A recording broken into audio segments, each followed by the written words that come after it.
This is what we got. Oh, we have weird wait for you to have started. So, yeah, this is extra stuff.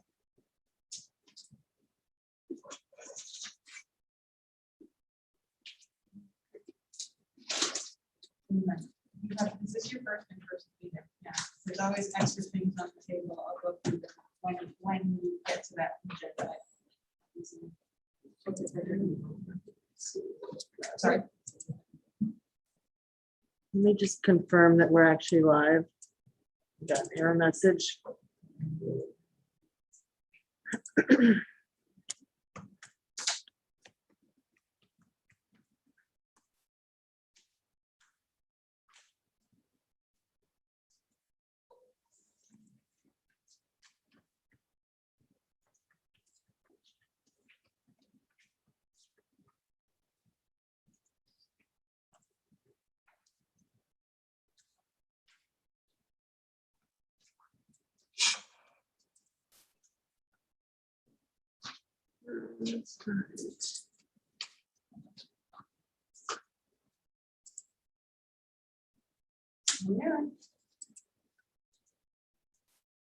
Okay, there we are. Yeah.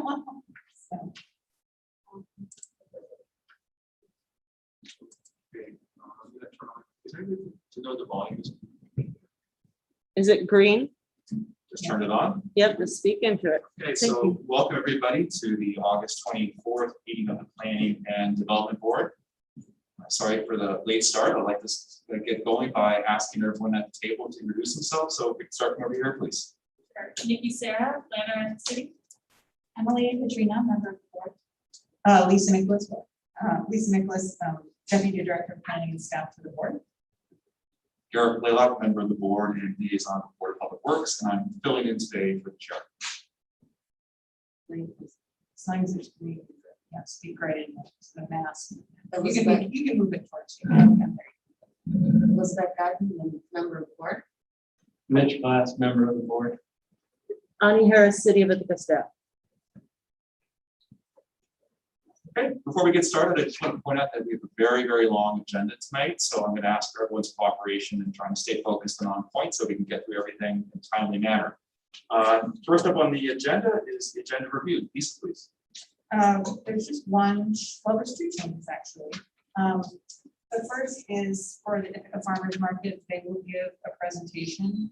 However, we're not going to do it with the agency because I didn't hear back from one. There's a lot of involved agencies and I didn't hear back from everybody, which isn't unusual, but I think we can make some progress with the presentation. And the second is under old and new business. I'd like to make a short presentation to you about a proposal to expand the PUD overlay district. It's going to common council in October. And so it's out for comment right now, and this would be your time to make comments. So I can present it to you, and if you wish to make a comment to council, I will take notes and write a memo for council.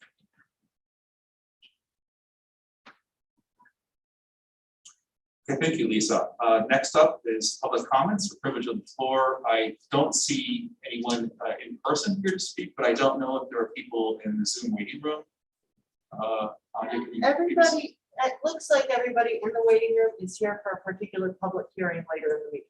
Okay, so seeing no one in person and seeing no one in the Zoom waiting room, I'm going to move on privilege of the floor to the next item, which is a subdivision review at Campbell Avenue. And I understand the applicant is here. Coming up to the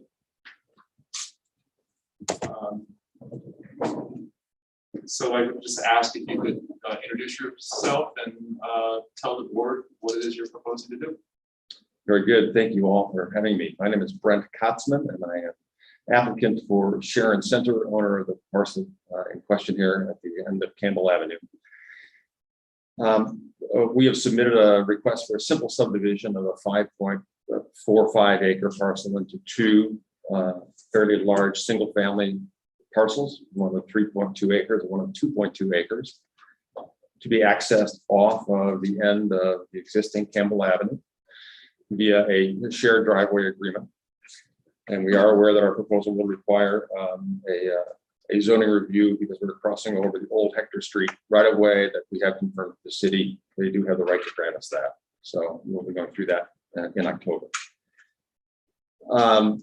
The plan for this property really is to get it through subdivision and make it available for sale with some proposed single-family, fairly modest design homes to try to encourage some additional new single-family home construction in the city. We have received to date 3 public comments that I'll adjust very quickly right now, if that's okay. 2 yesterday and 1 today. We received a call from Sue Cummings, an adjoining neighbor, who brought to our attention and wanted us to be aware of an old oil pipeline that seems to cross the property in the far northwest corner, for which there's a right of way that exists. We do have it noted on our 1987 survey and are aware of it. We assured her that we will be mindful of that and placing buildings in the project. And we will continue to do due diligence to make sure that where it's located on our survey is accurate. Received a response today from Elizabeth Mortlock and Diane Pompick, who live at 406 Campbell Avenue. That was, I guess, yesterday we received this. They expressed some concern, frankly, about the condition of the public roadway, Campbell Avenue and Taylor Street. Some concern about its condition, and I will address the fact that we will obviously be introducing some traffic. We have 2 single-family homes that will have normal single-family traffic once constructed, and have normal light construction traffic during the construction as you would with any single-family home. The other, but I would think the city might want to address their other concerns regarding the condition of the existing public roadway. The other concern we got, or comment we got today, was about the location of a 13-foot wide easement that we have located on the proposed subdivision for utilities. What you'll note is that we are proposing running 1 trench with all utilities in it to make a less site disturbance overall. And the location of it has to do with the grade of the property and needing the sewer to be a gravity feed to connect with the city. Going transversely seems as though it may not give us the adequate fall to make that work appropriate.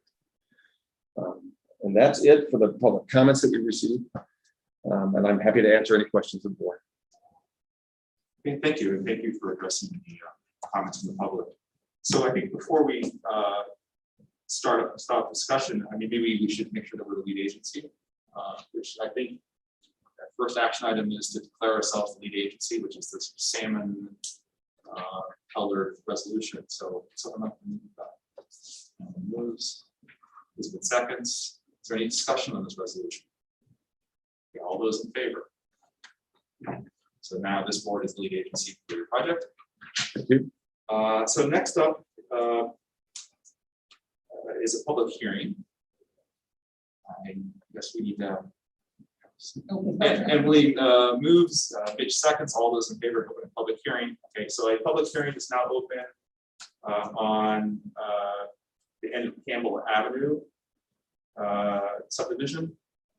Is there anyone in the Zoom waiting room? We had received 1 public comment written that I distributed to the board and the applicant this afternoon around 4:30, 5 o'clock. So did you guys receive that? Yeah, that's one I just responded to Okay. regarding the So that's 13-foot wide utility. the only one I'm aware of. Unless they specifically ask for it to be read to the record, I think we can move on. Then, No. Okay. Then I think we can move on. So is there a motion to close? So moved. Mitch seconds. All those in favor of closing public hearing? Public hearing is now closed. So that's it for this board. But I just, before we move on to the next item, does anyone have any thoughts, comments, anything to say to that? On this? What's our action on this? I guess, should we have questions, or what happens with this after today? So they will, the next action would be environmental review. And then they would go to the BZA for their area variance. They need an area variance because they do not have street frontage. Because it's on this easement, it's what we call a paper road in the city, it's just an easement. And then after that, there would be, you would vote on approval. So this would be a good time to give feedback if you have feedback for them. Okay. Yeah, great. I guess My only question was just to clarify the easement. Again, I didn't really understand your answer. I know it's for sewer outfall and the grade Yeah, to tie into an existing sewer line, I imagine, Old Hector Street right away. yeah. But I didn't understand your logic or what you concluded. Okay, thank you. That's fine. If you I'll, could just clarify. happy to. The existing connections to the city water and sewer lines run up the old Hector Street right of way, right along the edge of this property, along the north boundary of the property. You'll note in the map, we have a topo map included that shows the grade of the project property.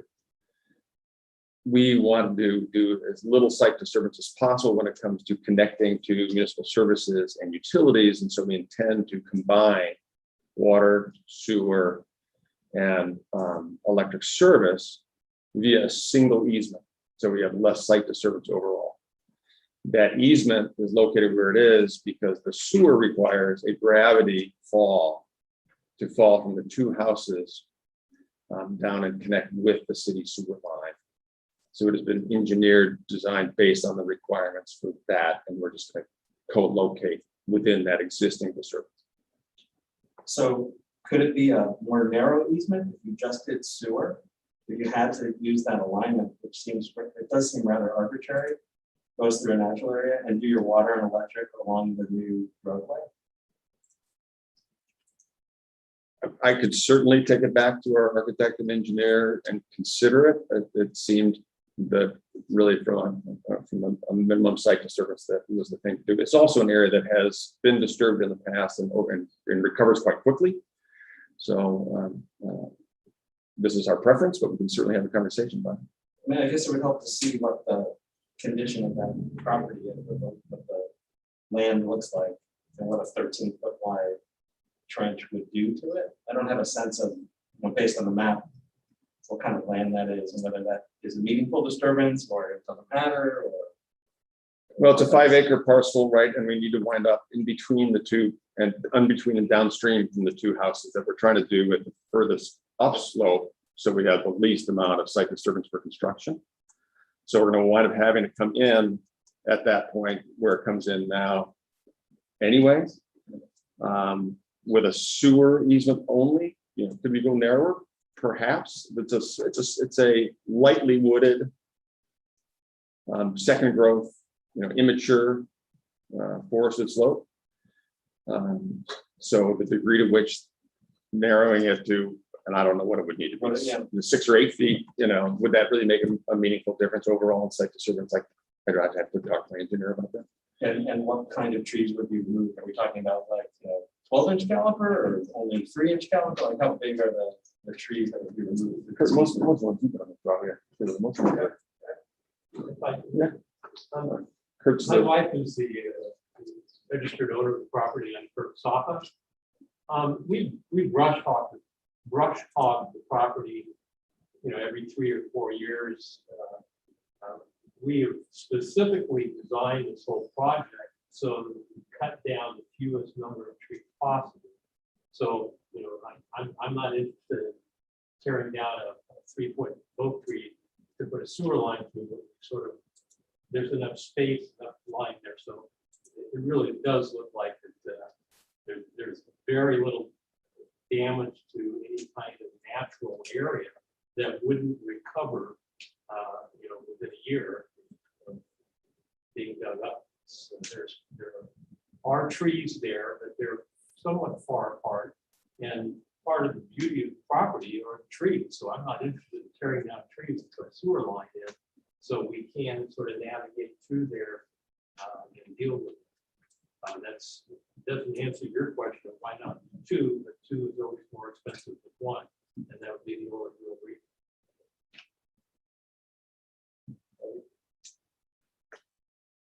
I'm going to suggest that because this concern has been brought up, that you provide photos of the site and identify the trees. I see one. They're on. No, I know the trees are there, but what type are they? And just the ones that are closest to the easement, what are their type and what is their size? And if you can provide photos of happy to the do that. site, that would be. Okay. If there's nothing else, I think we're done for today. Thank you very much. Great, thank you all.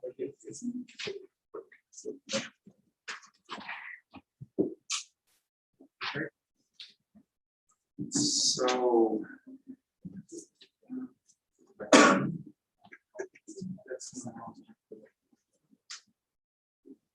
So next up, we have a subdivision and a site plan review for 401 East State Street.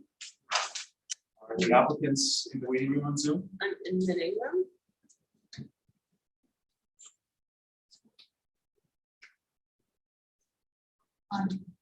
Yes, I wonder if it's possible. to turn the- Can we just turn the screen around so that people are looking at the people that they're talking to? rather yeah, I than- have another camera on too, so I'm gonna turn this off for now. Go working out the kinks. We didn't- I think we should have a big discuss together.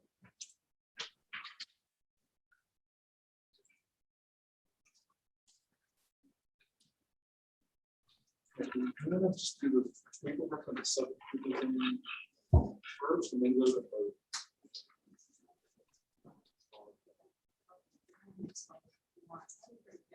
Letting them get their updates first. Jeff, Yes. I gotta get let in still.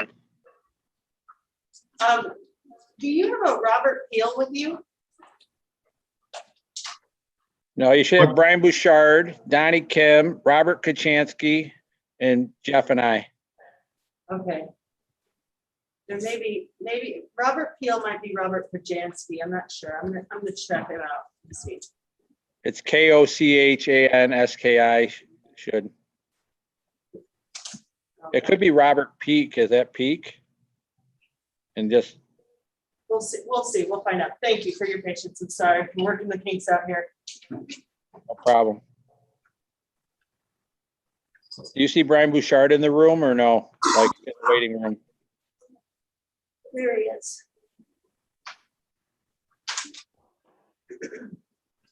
Okay, thanks. There he is. Okay, perfect. Fine.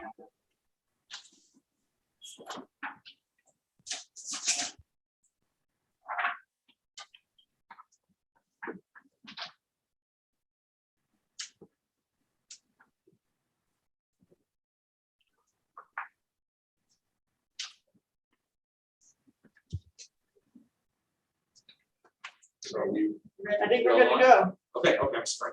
Sorry. Okay, well, thanks. We have everyone here, so I think it might be good to start by asking the applicant to update us on changes to the project. My understanding is quite a bit has changed since last month. Yeah, I'm glad to do that. And just tell me if you don't hear me clearly. But we have made changes since we were last in front of the full board. We introduced these changes to PRC on August the 13th. And what necessitated these changes were the challenges that we were having with the variance, given the lack of a full board and some meetings that had either been canceled or without a quorum, and just the makeup of the board with only 3 full members. We were just having difficulty getting through the variance process. So we then evaluated a scenario which is now in front of you, where we would be by right and fit within the allowed building height within CBD 60. It took a lot of evaluation on our part to confirm that that was going to be a practical alternative, but we were able to do so by making some changes that to the naked eye would look simply as a reduction in a story of the building. The changes, though internal, were a little more than that, where we have, in order to make this possible, we have converted a portion of the parking level at P3, level P3, the south half of that, into residential to help to pick up what we had lost in reducing a floor. We also then converted the bottom or the ground floor of the east wing and the north half of that wing into residential that had previously been storage units where there was residential on the south, but not on the north.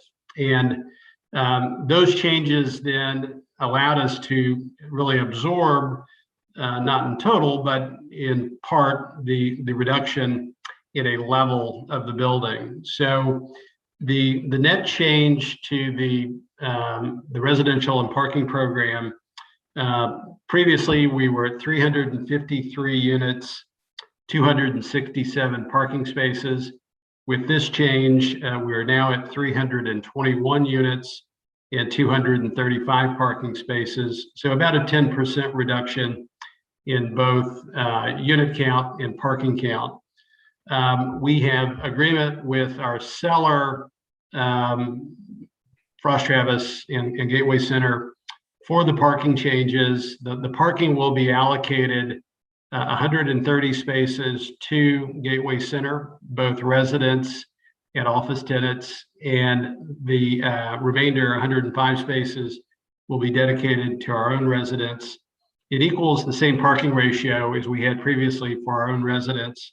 And we would still then have the after hours parking available at roughly 100 spaces to the public once, office tenants are no longer using the spaces in the garage. So the building as a footprint has not changed in any way. It's the same layout, same location, the same fire lane, the same access points into the building from both the ground level and from State Street. We have simply reduced the level and to be compliant with the CBD height limit of 62 feet. So that's a quick summary of the changes. All of those are in the drawings that we resubmitted. In addition to those drawings, we went through the conditions of approval from the preliminary approval a month ago and responded to each of those. And really the responses to those were, somewhat agnostic to whether it was a 62-foot building or a 1-foot building. So, that really didn't change the preliminary approval. It just, we kind of submitted where we stood with those conditions. So that's a quick overview. What I'd like to do is to turn it to Donnie to show you the drawings and the changes that we've made. Although I'm glad to answer any questions before we do so.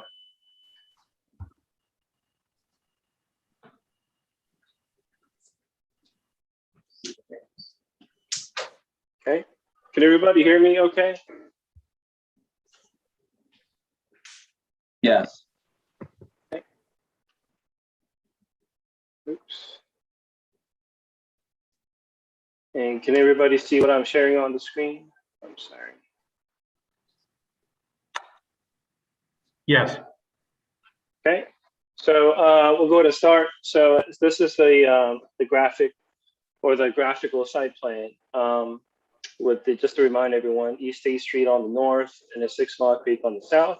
As Jeff mentioned, the entire building footprint did not change. We have the Gateway Center to our west and the Alfalfa Memorial at the northwest corner.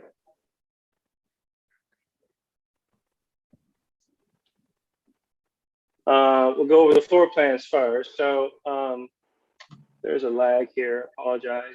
So on the bottom of the screen, this is the access road that we talked about for the fire lane, the fire access road. So here is a parking entry, and from the parking entry level, we have the units on the east side, and on the north side of this east wing is where Jeff had mentioned we turned from the storage units into the residential units here. And to the west, everything stayed the same, where we go down the parking ramp here, and then you're on the floor plan on above, where we pick it up here, and then we're at the leasing office and fitness center or amenity area. And then the parking level goes down. It previously stopped about here, but we extended a little bit more to pick up more parking. So that'll be the update on this level. And back to the ground floor where we enter the parking deck as we go up the ramp. I'll go to the next page. So we're at the top here where we came up the ramp, and then you see the residential units on the west end. As we come around, the same amount of units we had before at the east wing here. And then as the ramp continues up onto the parking level 3, we still have the same units we had on the west end, but this is the other update that Jeff mentioned, where we initially had parking on all this area that I'm hovering over, but now it is residential units here. And the east wing still stacked the same as it did before.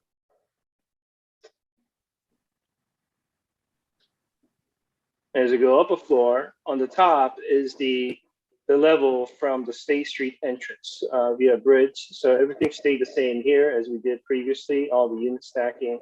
None of it changed since you last saw our presentation.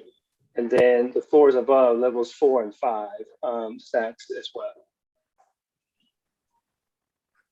And as you look at the elevation, you'll start noticing the differences. On the bottom is the image that we presented of the north elevation at the State Street back in January. And then above is where we are right now. You can see where we are a floor lower than where we were before. And screen on the right, the image on the right, same thing. On the bottom is what we had back in January, and on top is what we have currently. The other difference here is the elevation update at the west end of the north elevation here, which we can go over later. I mean, it's a subtle difference, but you can kind of see the difference in layout of the window openings. This was to address the public way issue that we worked out with the adjacent monument property, which Jeff can go over later. And at our PRC meeting, Lisa requested that we do a large elevation comparison of this update. So on the right is what we had back in January.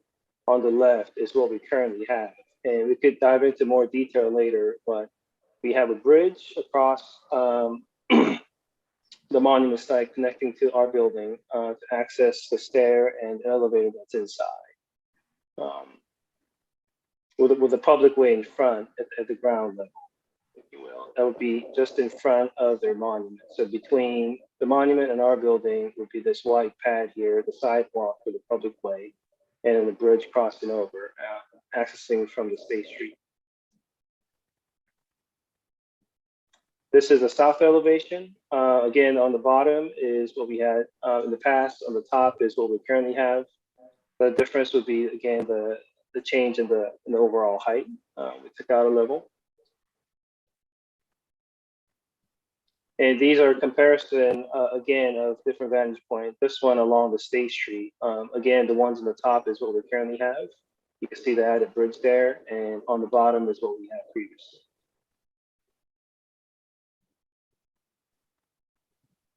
These are some of the various views of where we are currently. These are not comparison views.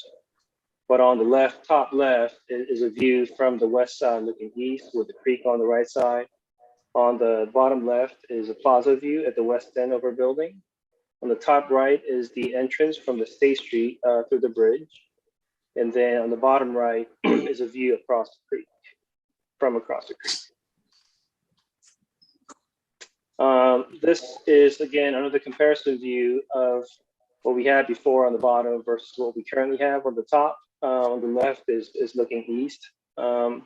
And on the right side is where we have the main entry toward the center of the project.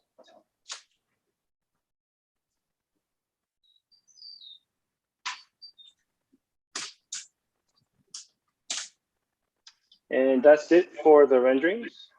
And then should I go ahead and go with all the other exhibits at this point? Why don't, Donnie, if you could go back, and I just want to explain this to the board, to the bridge connection elevations. Sure.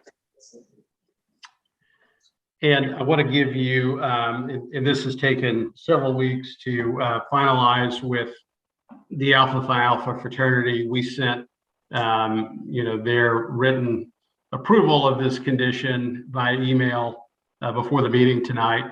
And we worked with them, over the last several weeks to come up with what we thought was the best alternative to allow for access through the memorial to the creek walk. And given all constraints and considerations, we felt that a bridge connecting from the memorial, and maybe show that in the, well, the top view, Donnie, is probably the best way to, if you could blow that up, there you go. The challenges from the prior stair location, which we talked about a little bit, which would be to the west of this bridge, as we learn more of the Alpha Phi Alpha plans, that is impeded by a transformer, a newly relocated power pole that is not, and that serves all of Gateway Center, that Alpha Phi Alpha has, even though it's within the property that is being conveyed to them, there's no plans in their current design to build over that because of the challenges in relocating that, both switchgear, transformer, and power pole. So that was eliminated as an alternative to get from State Street down to the creek. We looked at many others, and what we concluded was the best and nearest connection would actually occur by connecting the memorial to our stair tower and elevator tower that is right here at the northwest corner.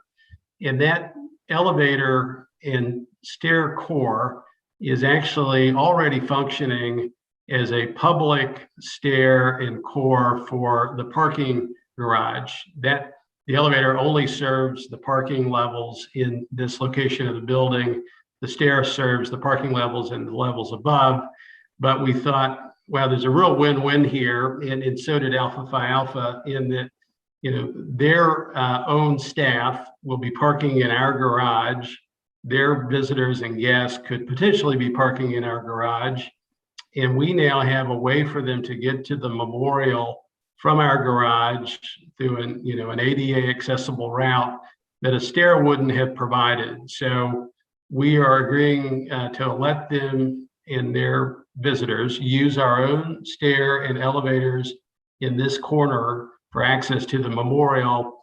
And as our residents would have the same ability to do so, and to enters to State Street, through that stair core. And so we took a lot of effort to get to this point, but collectively with Alpha Phi Alpha, we deem this to be the best solution for both the public, for them as our neighbor, and for us, as apartment residents and our guests. So that's how we landed on this. It's probably the closest direct connection to get down to the creek walk of any alternatives, now that we know we can't build over the transformer and switchgear that's further to the west. Any questions on that? If not, we'll turn to other exhibits that are related to final approval. Thank you. I'm wondering how people will know it. Are you considering signage to identify it's not outdoor anymore, but a completely public path between State Street and the creek walk? Because I see the benefit in this being ADA accessible and a safe interior way, but I wonder if people from the creek going up to State Street will know that this path exists. We will have to work on that, no doubt, as we will just directional signage in general to our parking garage, as we've talked about in prior meetings. So that, we will have to come collectively with a solution to make that known. Thank you.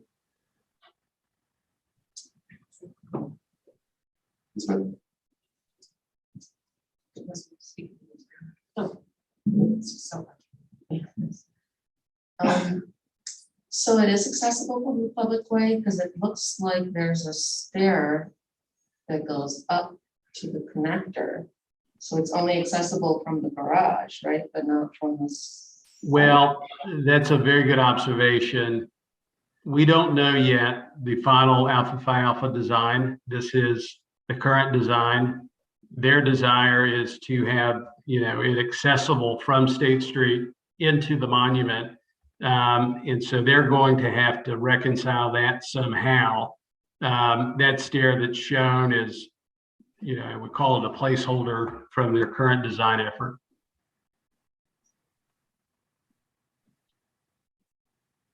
Understood.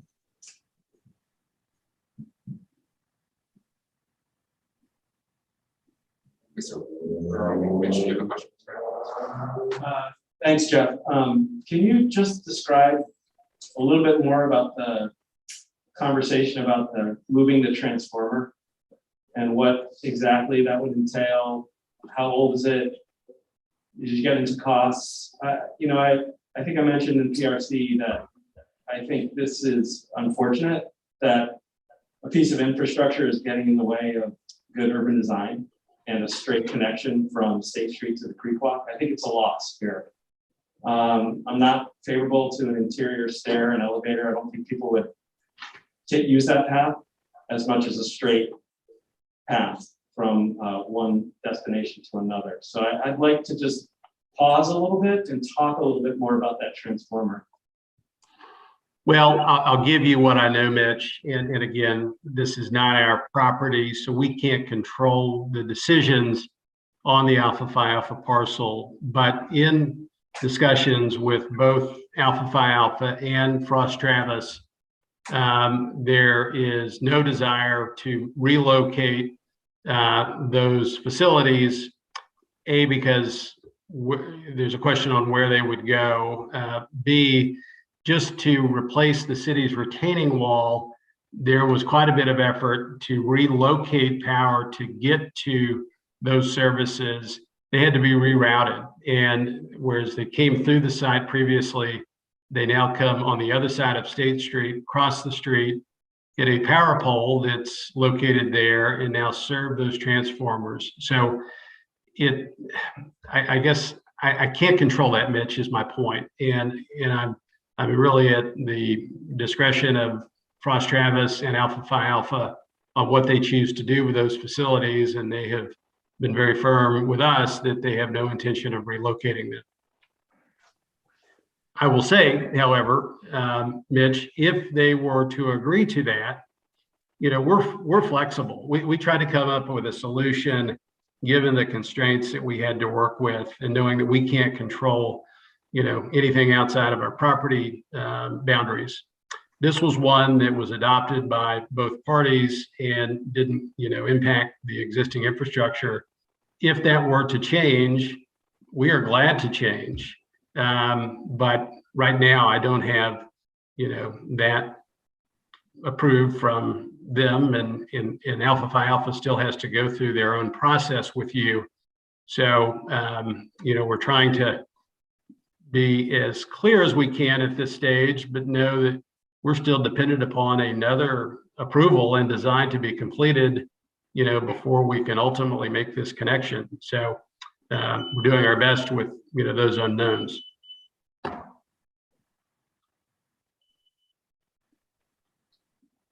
Okay, thanks. Yeah, that's clear. That's helpful. Is there any mechanism we have to, be part of that conversation when Alpha Phi Alpha actually designs their space and, bringing something in with Frost Travis and those folks to see if there's any room to potentially fix this? Well, I think it's a little complicated. I mean, Alpha Phi Alpha will come for site plan approval. But you asked for a stair from this applicant, and that's what they provide. And they're, like that was. So it was sort of on them to negotiate how to do that. And so, I mean, you will be part of that conversation with Alpha Phi Alpha, but I don't know. Again, like Jeff says, I don't know how much flexibility there. Do people remember where the transformers were, or would that be helpful to see? Why don't you pull up maybe the previously proposed stair and showing where the transformers were, whatever you should PRC. You want to go to a site plan view, Donnie, and show, I think those are noted on the site plan. So if not, I'll pull up the I could pull up the survey, but it's easy.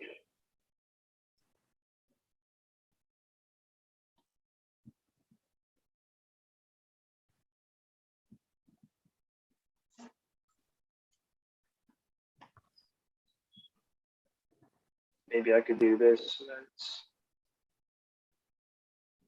So those transformers, just for clarity again, Jeff, were recently relocated to accommodate the retaining wall rebuilding? No, the transformers existed, but the power to serve those transformers was relocated as part of the State Street retaining wall construction.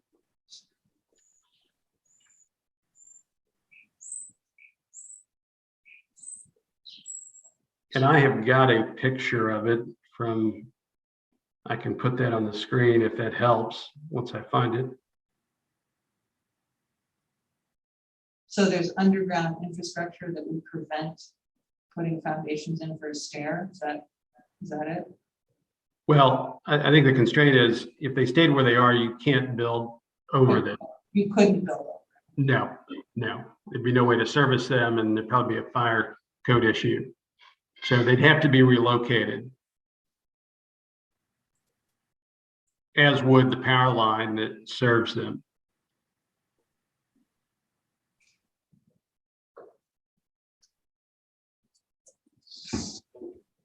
What do we want to do here? I mean, are we gonna move on and accept it as is, or do we want to see there's a mechanism to?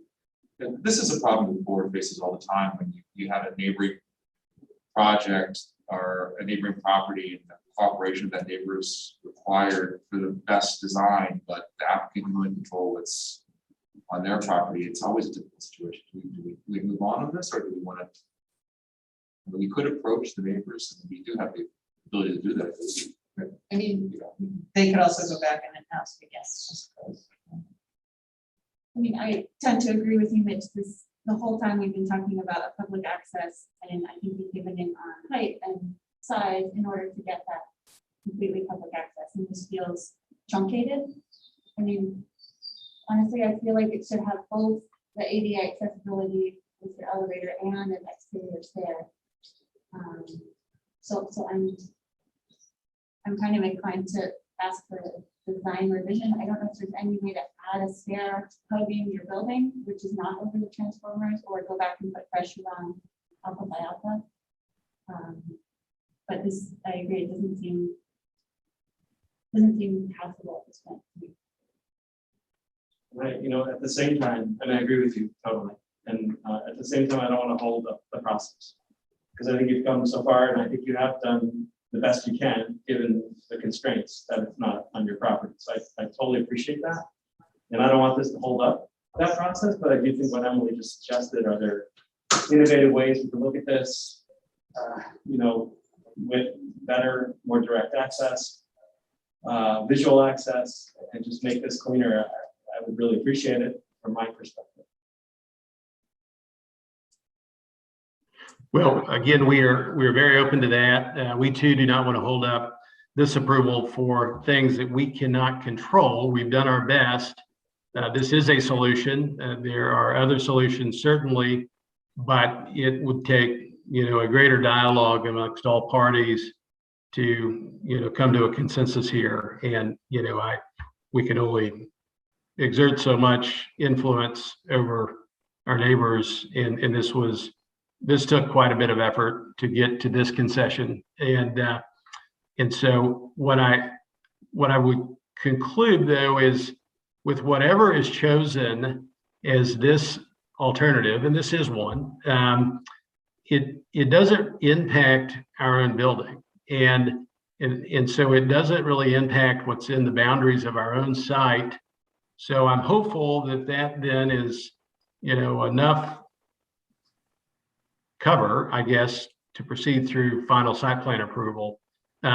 With this noted as a condition, that we will continue to work as hard as we need to work to get, you know, any other alternative evaluated, but know that it's, again, not completely within our control.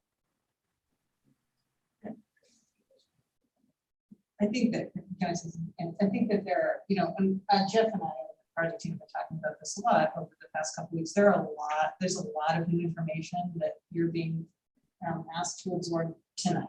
So, you know, I don't think final approval is given tonight anyways, you know, so I would see delaying it 1 month as holding it up. if that's, you know. I think this- And Lisa, I want to jump in here because the importance of tonight, I'm sorry, is, look, everything is remained static except for the reduction in a level. And, you know, there's some internal changes which we presented, but we are in need of approval tonight to be able to break ground in early October. And that's why I'm just very hopeful that we can get through this tonight. And I don't know what else there would be to discuss. I mean, granted, you'd have more time to review this with the next meeting. So I'm really hopeful that we can get through this evening.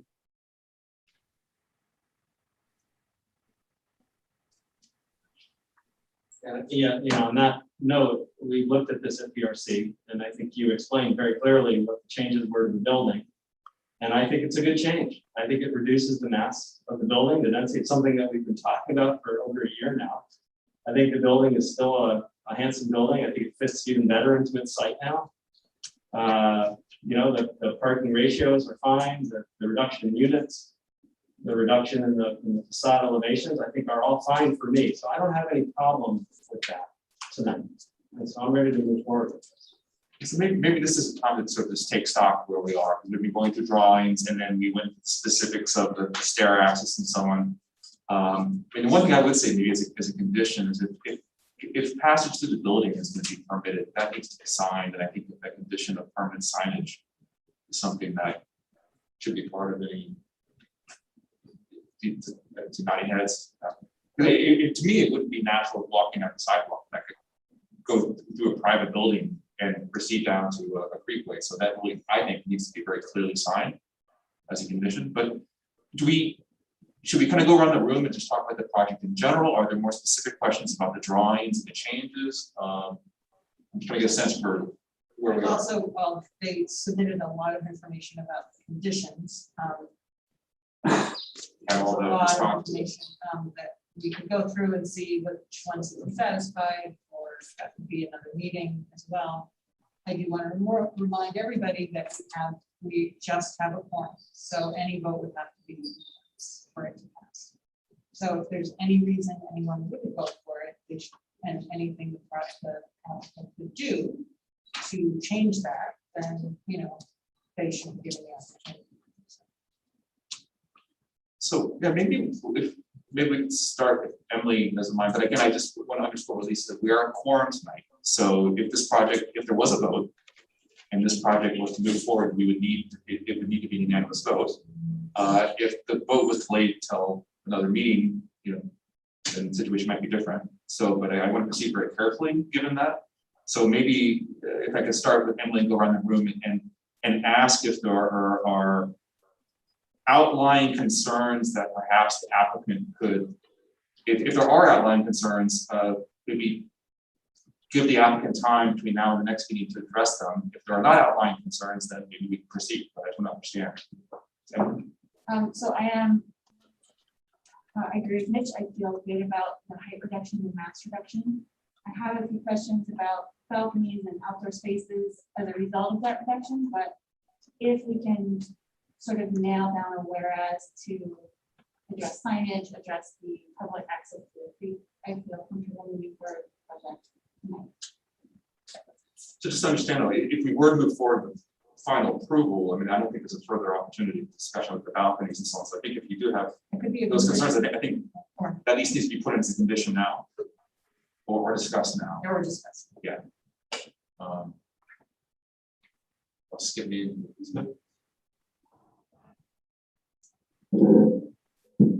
I'm concerned about the public access.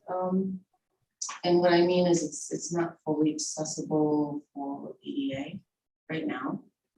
And I understand that there's something that someone else needs to work on, but I wish that they could address it as part of their project because it was one of the conditions and concessions. And I feel like I'm glad for the reduction in height and the number of units, but it was as a result of the zoning board not approving something. So it's not like it was for mitigation to all the other things that I've been saying from the beginning. So I'd like the chance to review all these other items further. Thank you, Mitch. Yeah, like I said, I'm ready to move forward. I think it would be good to put in a condition about exploring other alternatives to the creek walk connection and working again with the property owners adjacent to them. And then the other thing I would just perhaps want to do before, we put it to a vote is to go through the response to conditions, and especially whether, Lisa, you have any outstanding concerns, because I feel like you're more ingrained in the sort of the granularity of all this information, and it would help just to perhaps point out or emphasize some truly outstanding ones. I feel like, just reading through this, that most of these are covered. I'm comfortable with them, but if there are ones that stick out for you, I'd love to know that. But again, I'm ready to approve tonight the project with these conditions. Okay. So I'm hearing,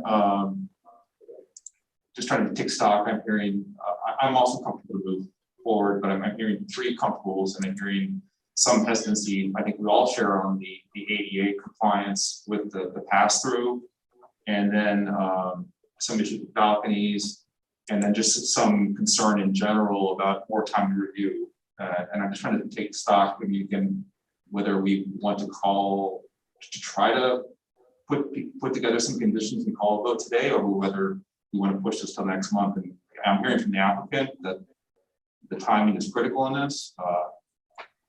So I'm just trying to get a sense of the room. But again, we need 4 votes tonight. So either we resolve all the concerns or we go to next month. You mind if I respond to the ADA comment?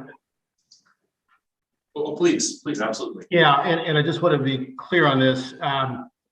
The original stair, I mean, there's a contradiction here. The original stair location, which is, now, well, which we determined would have been over the switchgear and transformer, that was just a stair.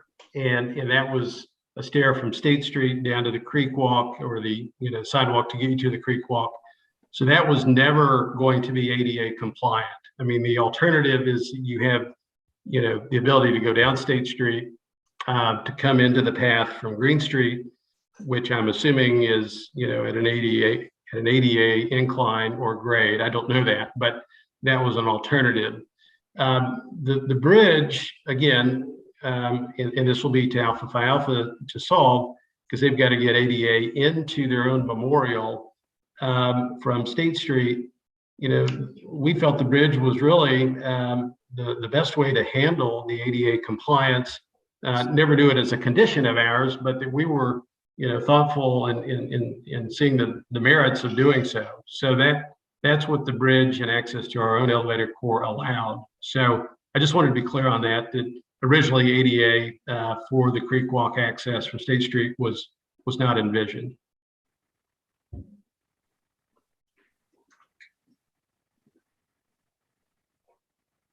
So that's true. So I mean, I think the preferred stairway that we wanted would not have been ADA. The alternative is ADA. Correct me if I'm wrong, with the exception of the 3 stairs shown on there, which are not finalized and could be potentially designed around. And that's correct. And again, that's going to have to be part of Alpha Phi Alpha's final design. My guess is they're going to have to be ADA accessible to the top of their monument from State Street anyway. So by default, in doing so, there's got to be an ADA path to this bridge from State Street. It's just not fully designed yet. Right, and if I could chime in just a bit. So when we received their previous designs from Alpha Phi Alpha for, just for coordination purposes, they did show a ramp next to their steps. So, I mean, I'm sure that they are, mindful of meeting the ADA requirement for their plaza as well. I can share my screen and show their old design, but I mean, it's their old design. But Can we have a 2-minute recess so I can reset the Zoom on the Sure. projector? Yeah, we're not Yeah, seeing sorry. you more, just- It is still streaming, live stream, because we have 2 computers going, but, Let's take a 2-minute recess. okay, thank you. The property line is The Wood Memorial is off there. Yeah, I think we.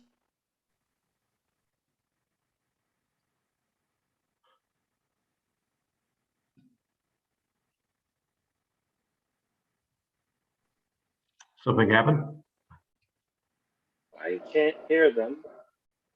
It sounded as though they had to Reset?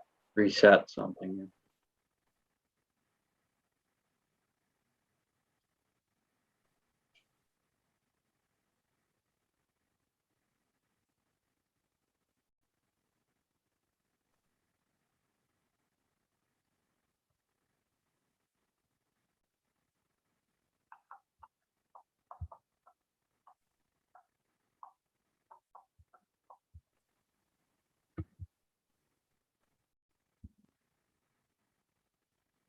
Brian, does Anya attend these meetings? I was going to email her to let her know we're frozen. Yes, she is the one that requested the pause. Oh, that was her. Okay. Yeah. And it looks like they're back now. Okay. Apologize, we were having some technical issues. The video dropped out of the primary computer, but I think we're back on now. Okay. Donnie, do you want to pull up the prior design? Sure, I could do that. Give me just a second. Share the screen.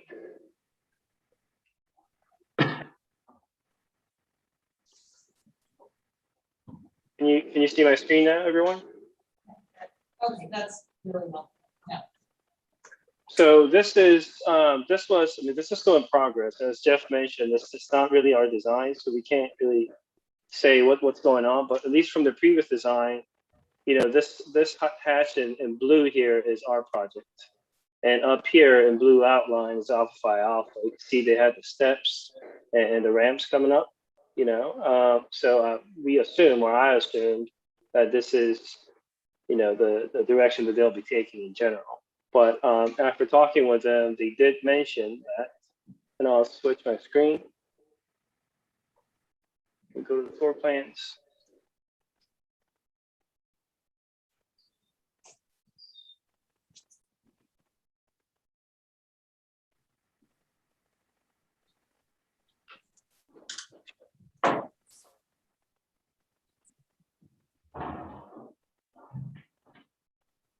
Here we go. What they mentioned was, you see, this is the ramp that I just showed you here, and the steps coming up. But this is the direction that they want to head in, you know, in terms of getting a direct access. So I'm assuming they'll do some sort of a ramping down to get to this level from the street. I'm sure they'll study the grades and to make that work. I hope that helps. Donnie, since you have that image up, it's a good image to talk about the building code issue that you were talking about resolving today. This is a clear image to talk about that. You want to go over it, or do you want to? The fire separation. Oh, the fire separation, yes. So the public way that we're proposing is against our building property line here.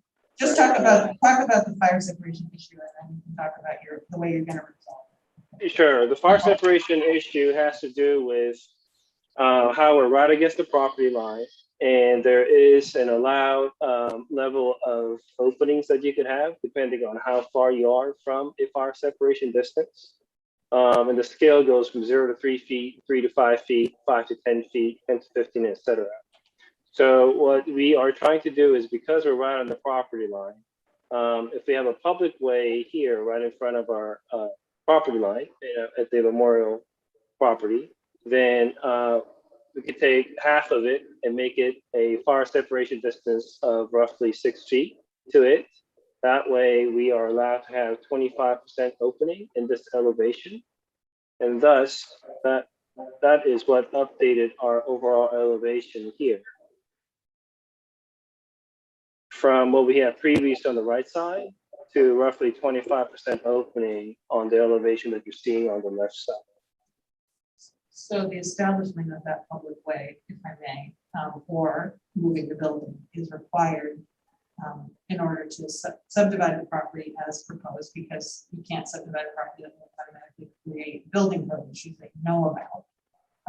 And so, and then also, the building, you know, design, if the public way isn't established, the building would have to either be moved back or the openings would have to be moved. So that was the issue we were trying to resolve for today.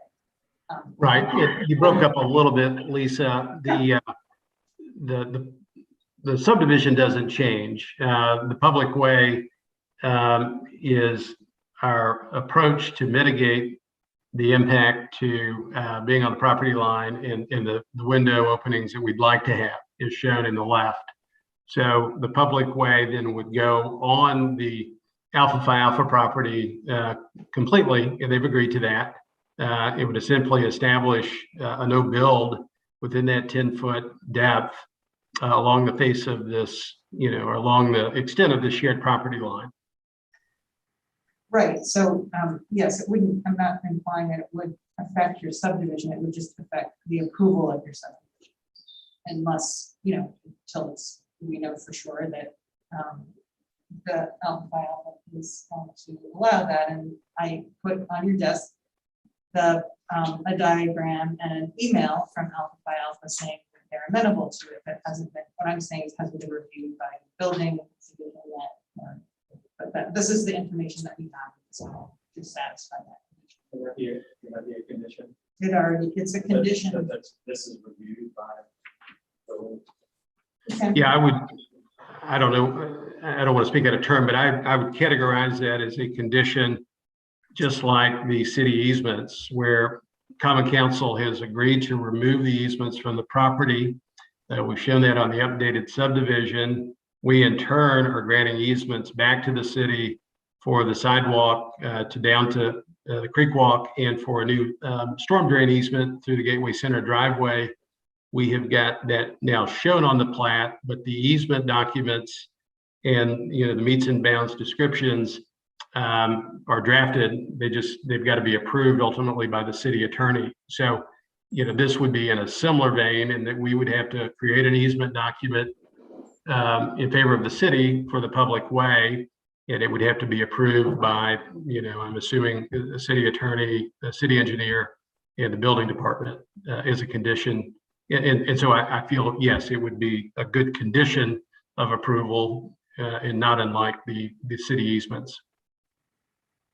But we have also already had conversations with city engineering, being Tim, in regards to this proposition, to make sure, and his statement was, he just wants no maintenance responsibilities, and under this easement, the developer is willing to take maintenance of the easements and any improvements within the easement. So that was his only concern about. I'm not concerned about the city's process. I think that will go forward as long as we're sure that Alpha Phi Alpha. And well, you have is, you know, the same confirmation that we have from them in writing. And so, you know, they have agreed to it verbally and now in writing. The documentation of this will be ultimately memorialized with the easement that is granted to the city for the public way.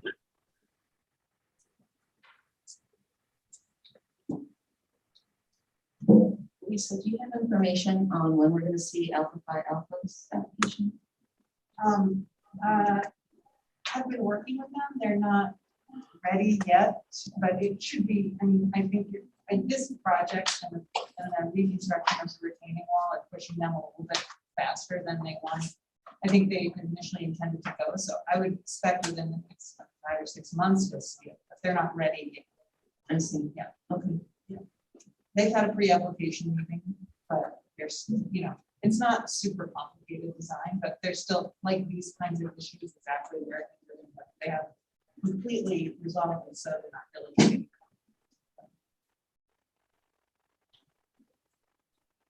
Okay, so I'm just trying to think of where we are. The project needs 4 yeses to move forward. I don't count 4.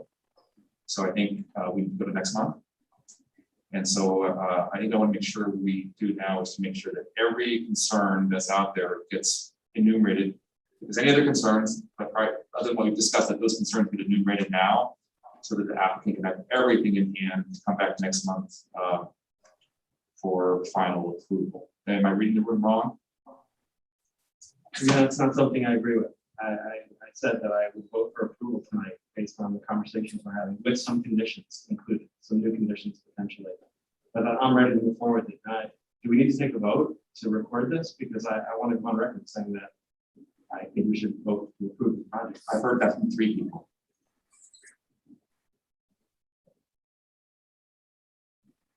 But we need to do that from 4. So am I counting wrong? So do we need to have a vote for it, or we just? Well, once there's a vote, Yeah, once there's a vote, it's up. Oh, I see. Got it. I call. So, I didn't- the vote is the If vote. I call this to move it forward another for the next one. Oh, no, Sorry, no, I I understand. mean, the option is to call a vote. Yeah, I'm just doing that. Yeah, Sorry. and then or to allow them to address some of the concerns. Yes.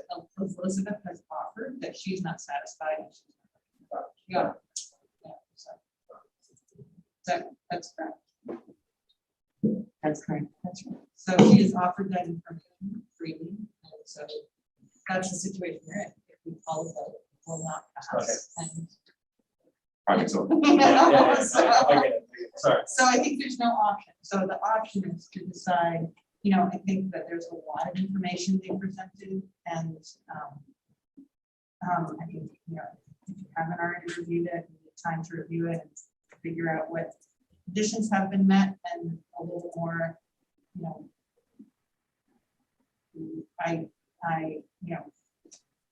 what would make, would you like to say what would make you ready to vote for it next month? You don't have to say that. You can if you want, but we'd like to see them develop more or, everybody has talked about things they would like to see develop more.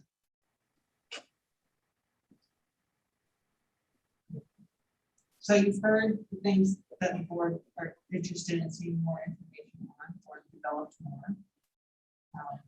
I think- Lisa, I don't know if you're speaking to us. I can't hear you very clearly. Yeah, Maybe I could just say the same. I mean, we're at a situation here where there aren't 4 votes to proceed on this. And I don't want to call a vote that we won't get 4 yeses because then the project ends. And so we've gone around the room and we've asked everyone to lay out their concerns. There are a number of concerns. Most of them, I think, could be addressed as a condition, but there aren't 4 votes. And so I think maybe we should move on to vote next month. I mean, next month we also may have we only have 4 members here today.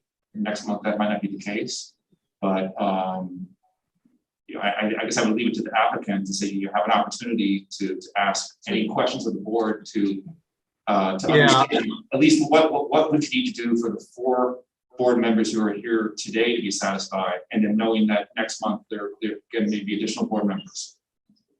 Let me ask a couple of questions, and it's helpful. Is it that we need 4 votes, or is that equal approval in this case? Yes. you Okay. need, you need a majority of the board to vote in favor of the project, whether they are present or Well, I'm sorry, you said majority of the 4, you mean 4, not. Majority of the board, whether all members are present. and how many, I'm sorry, how many members? So let me say that there are 7 members of the board, 4 Okay. are present today. In order for the project to I proceed, see. you need Okay. 4 yeses. So, I so got you can have the opportunity to continue to try to address issues of the board, of the board that they've expressed, and come back next month, having addressed some of those issues. So I want to, so that's helpful. Elizabeth, but what else do we need to provide here? I mean, and that's where I'm struggling. I don't know what else to present. And maybe it's just needing more time with this, which I understand. And we have other exhibits in our presentation. And I do agree that we could condition this in a way that could give the board complete cover on anything that may be somewhat undefined or, unknown at this stage. But wow, moving this a month, we're gonna lose a whole year. I mean, that's the implication, and that's very unfortunate. So, I just want that to be clear to the board that we'll have to sit on this now until 22, and hopefully hold on to it.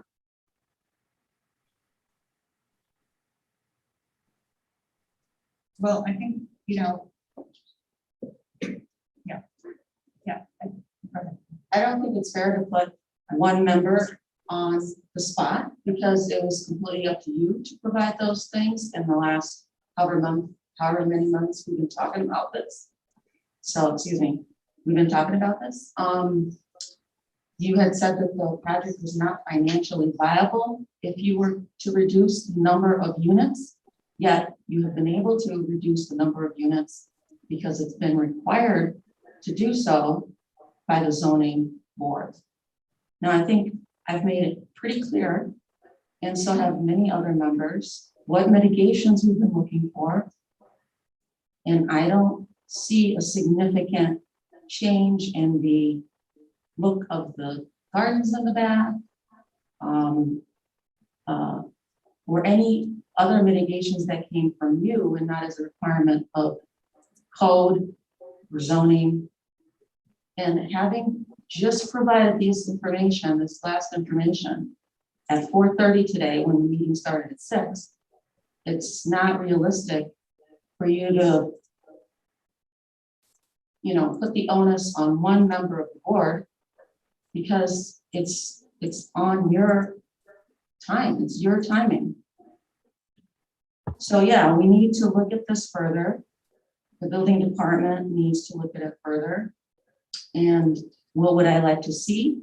The same things that I've said, but like I've said before, don't take it personally, but it's not right to pressure one of the members of the board who has not changed the view or what I've been looking for from the project since the beginning.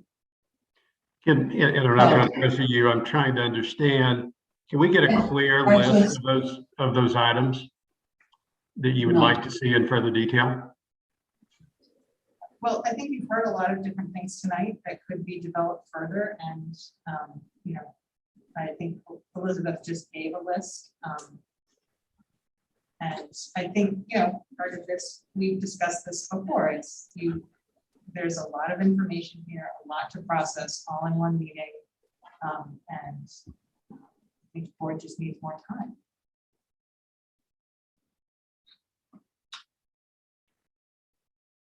Okay. And I think it's important to understand it's a 7-person board and the project proceeds with 4 yeses. So if, we go to next month, the dynamic may be a little bit different, but the dynamic today is that you need a unanimous approval, and I don't think you have it. Yeah, no, I understand. No, we do not want to bring this to a vote tonight then. And I was not required to say what my vote was going to be ahead of time. No. So I'm throwing you a bone here. That's right. Elizabeth offered that information freely, which I really appreciate. And so I think we should really respect it. So I don't know what else we can do tonight. I don't know what else to say. I understand that's not what the applicant wants to hear, but my advice as chair would be to table this until next month and take it up again. And I can also offer to send some of the conditions I heard Yes, that would be really helpful. to you after this meeting. The additional conditions. Because I did hear a few, it wasn't just one.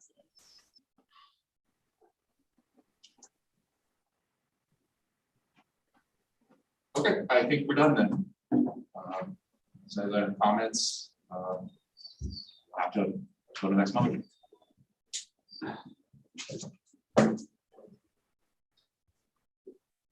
Thanks very much. Okay, thank you. Thanks. You.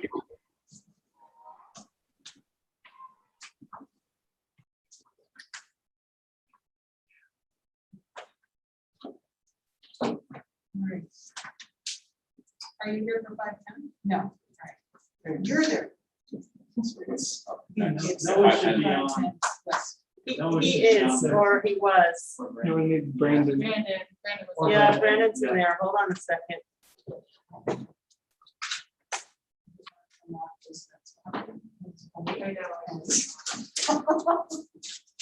Is he over there? That's got. Is that- biased. is that Oh, Guys, they're just talking there. Okay. Not the stuff, Yeah. right? Oh, that's sweet. All planning board meetings should have puppies.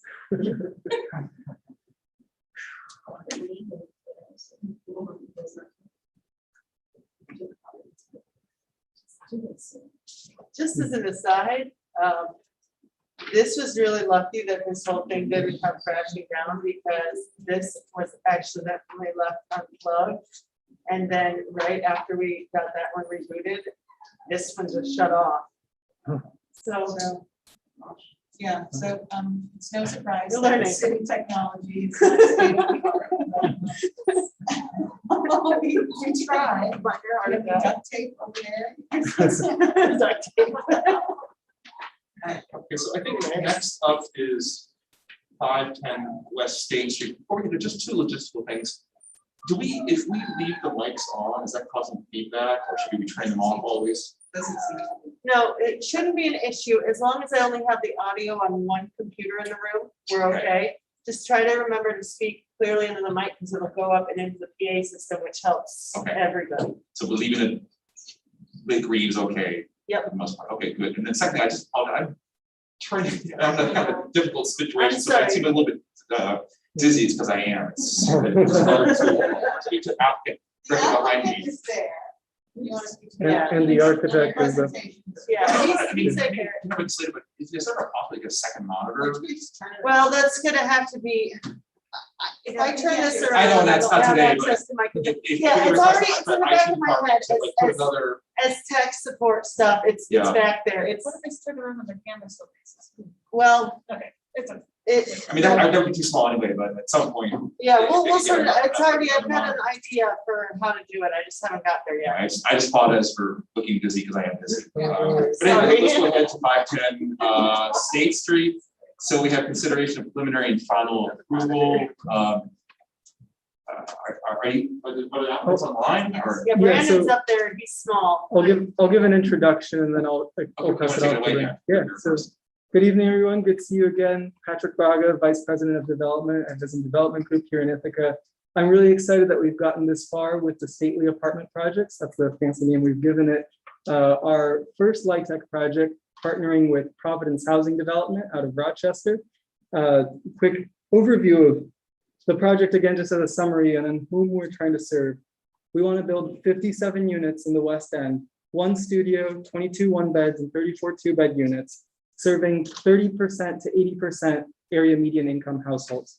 To give some perspective on what that means, a single person making 30% AMI income makes $18,850, and a 2-person household making 80% AMI makes $57,400 per year. So that gives you the sense of that middle and low income range that we're really trying to serve. We're really happy this week to learn that Catholic Charities is willing to give supportive services for 20 of the units through the New York State eShy program. 15 of those will be for households where the head of household has come out of substance use disorder rehabilitation and is going to have supportive services to lead a stable and sober life, and 5 units reserved for survivors of domestic violence.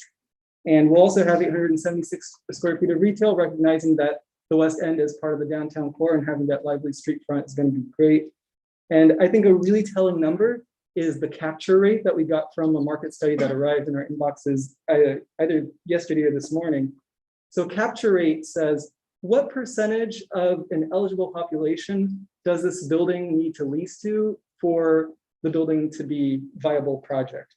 The capture rate for this project is 1.91%.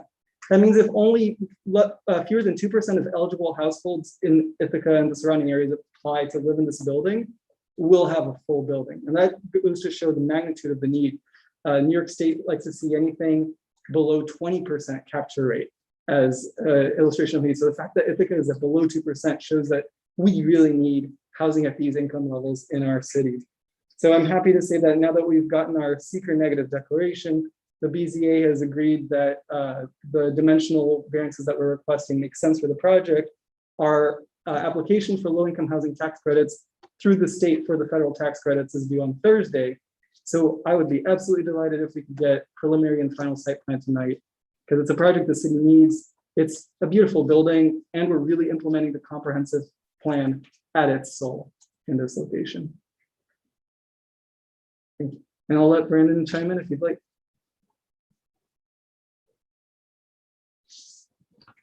Well said.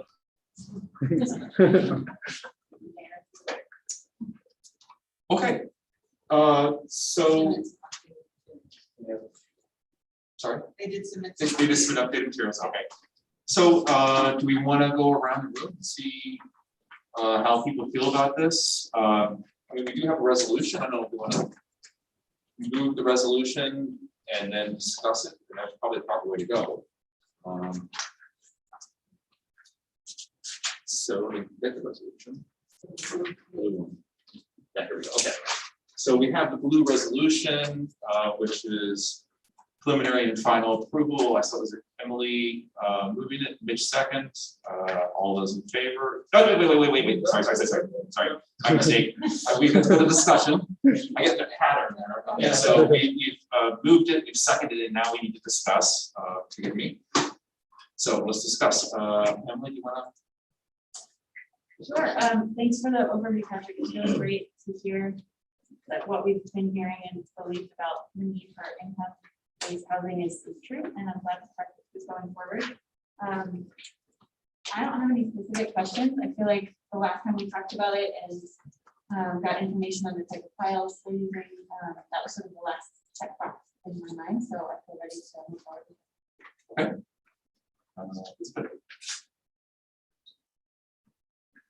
Thanks, Garrick. I think Thank you for outlining the social needs. I also feel like the project is ready to move forward. Yeah, I agree. And I think this is has been a good project, a good process, much needed housing and improvements on State Street. So I appreciate it. The work that you've done, just a couple of clarifications about the resolution and some of the numbers that you mentioned, Patrick. I think you said 30 to 80% AMI. The resolution says 50 to 80% AMI. And how much retail space? So 876 square feet for interior, but I think if you include a little bit of circulation, Brandon can correct me if I'm wrong, I think it's around 1120.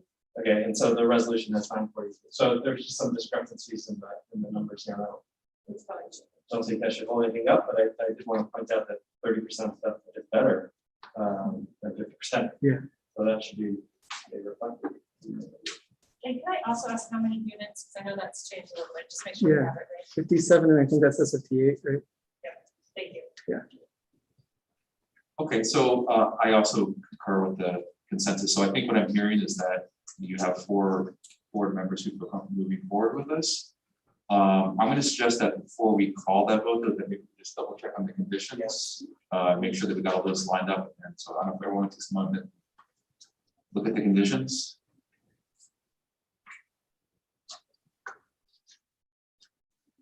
So one of the conditions jumping in is submission of plans and details for the proposed play area. They have submitted some things. I don't know if that satisfies the condition. If you feel that it's true, it would be removed if you want that information. Lisa, I'm sorry, I don't know if your microphone's. Oh, sorry, my mic is off. One of the conditions was submission of plans and details of the proposed play area. They did submit that in this latest update. You don't have to accept that as satisfied, but if you feel that it is, we could remove that.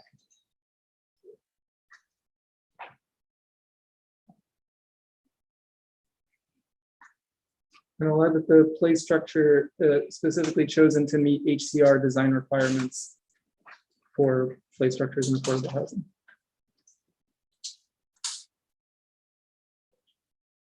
Did you have a lighting update for sidewalk lighting? I'll defer to Brandon on it.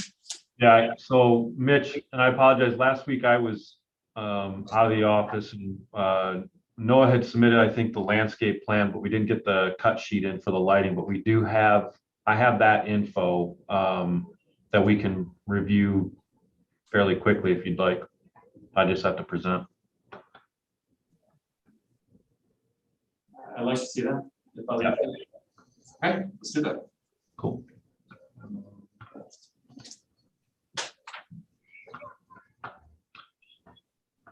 So I guess quickly what I should do is just confirm that you have all seen this landscape plan. Obviously, And I'd like to point out, Lynn, that there are some conditions on that. The forester has pointed out that the red maple and the Liddensdale will not work on North Corn Street, so you have to find trees that are shorter than 25, but it's in the conditions. these two, Yep, because there's wires, overhead wires. okay. And then there's specifics on the soil replacement. So that can just be a small condition that we need to revise. I mean, we can work out what that species would be. Absolutely, and it's in there too, I just didn't know if you had a chance to see it. Okay. So, but looking at the rest of this, obviously there's not a lot, and I think, I don't want to necessarily gear this towards Mitch, even though I know this was more of a request that had come from him from the previous meeting, but we filled out kind of whatever vacant area left that we could essentially do with some landscaping.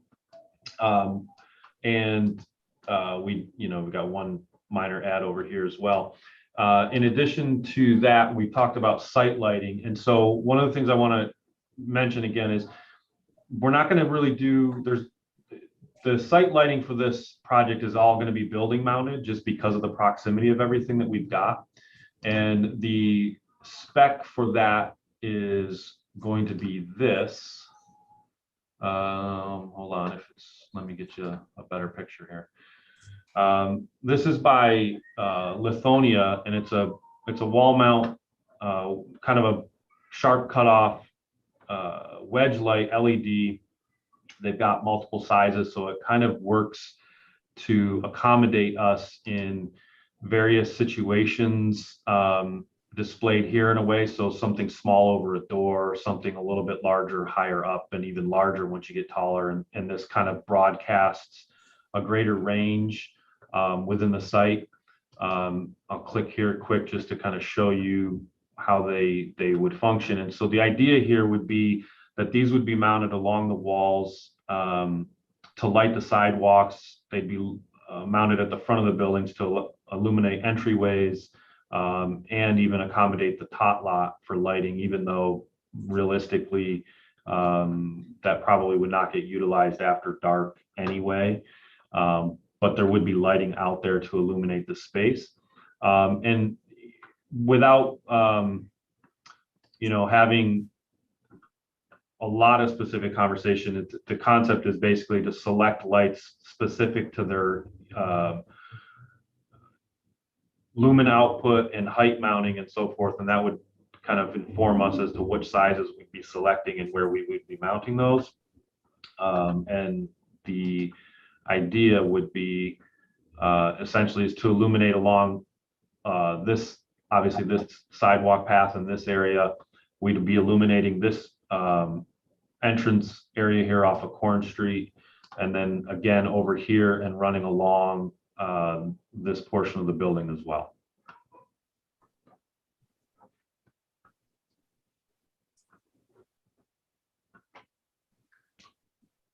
And the entry on State. Yeah, correct. Yep. Are you redoing the Corn Street landscape? Between the sidewalk and the road? You colored it green the whole length of the road. Are you redoing it, or is that just the graphic? This is just illustrative, sorry. Yeah, no. We would only be doing our portion. Okay. Sorry.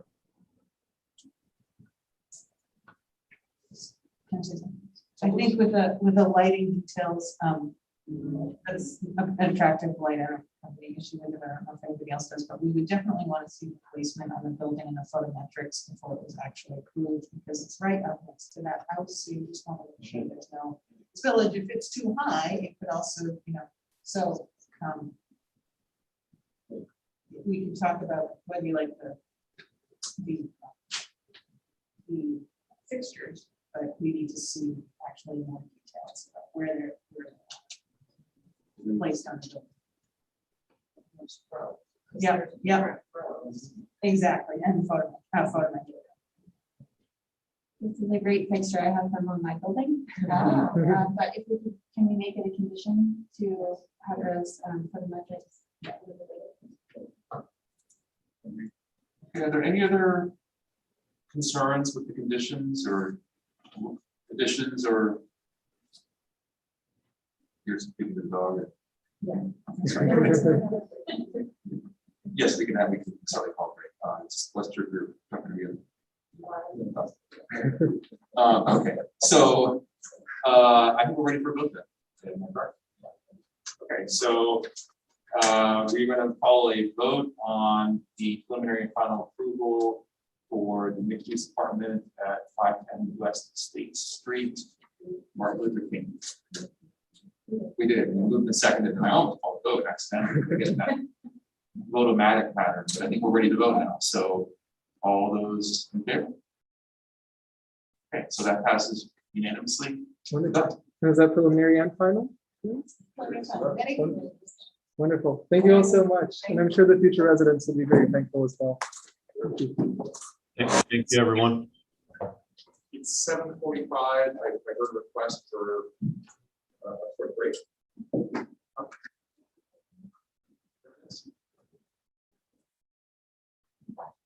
Five.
No.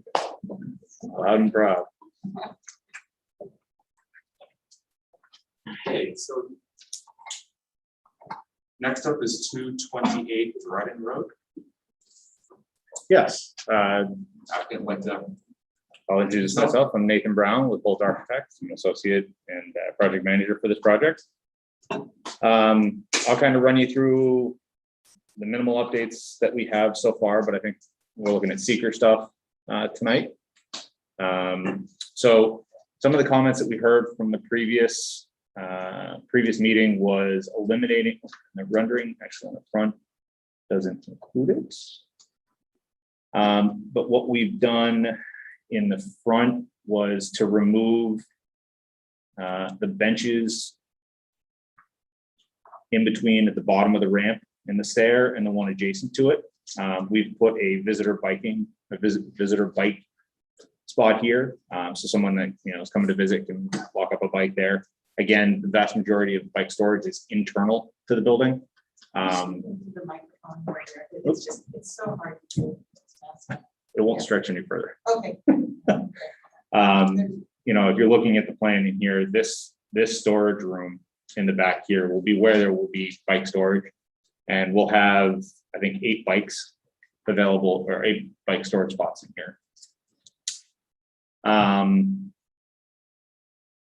Externally, I think that's really the biggest change. Some of the conversations that we've been having, just to update you with, NYSEG deals with the overhead lines. We're continuing to talk to them. I will kind of show you, we realized in our conversations with them that one of the overhead lines actually has service from not only running east-west on Dryden, but it crosses the road to head down Bryant. This pole here, I've been told, can easily be removed. This one is going to house a lot more stuff, and we'll need to go from the pole that's directly in front of the Lux adjacent to it all the way to the pole way downhill here. So there's a fairly big expanse there. So we're talking to NYSEG and trying to figure out what our options are. I'm not entirely sure at this point, you know, what we'll be able to do. We're trying to figure out if we can do that. Crossing Dryden is going to be the biggest issue in terms of burying these.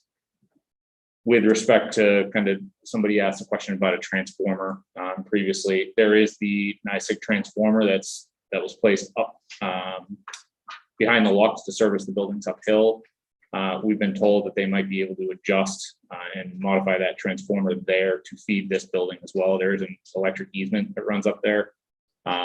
So we'll likely be feeding our building, you know, from either this transformer as well, or an upgraded transformer that will be placed in the same location right here. And we'll work with the Lux next door to make sure that happens.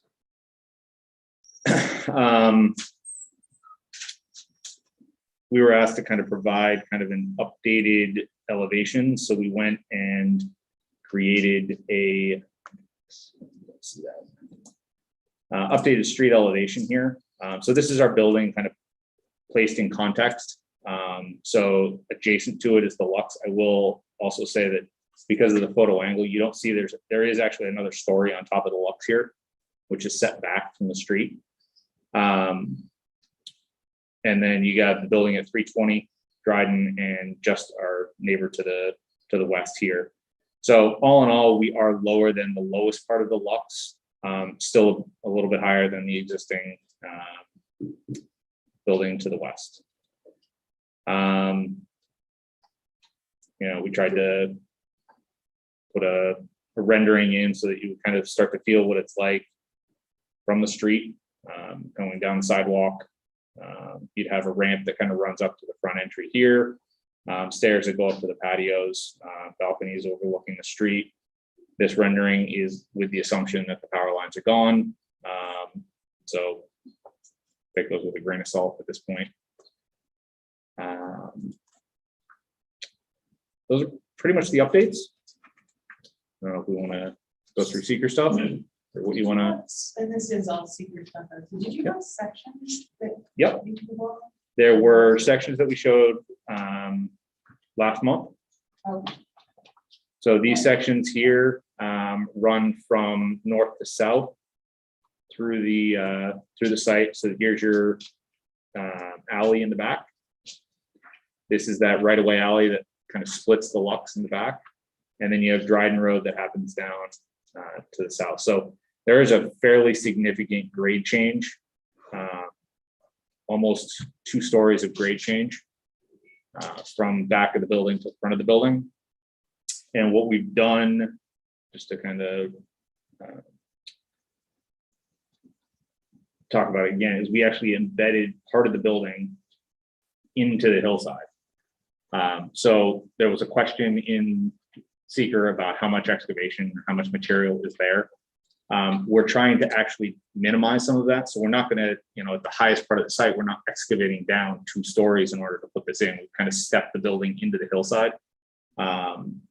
The lowest part of the building, structurally, the basement lowest level is going to be on spread footers. And then the back portion of the site up in here, which is where the first floor extends to the back part of the property, will be on helical piles at that point. Then sectionally from, here's to the east and west, here's our neighbor downhill. You can see that we've got, a pretty sizable space between the Lux and our building. And we've tried to hold, as much space as we can. I think we have about 15 feet or so between the adjacent building and ours on this side. Envelope down below.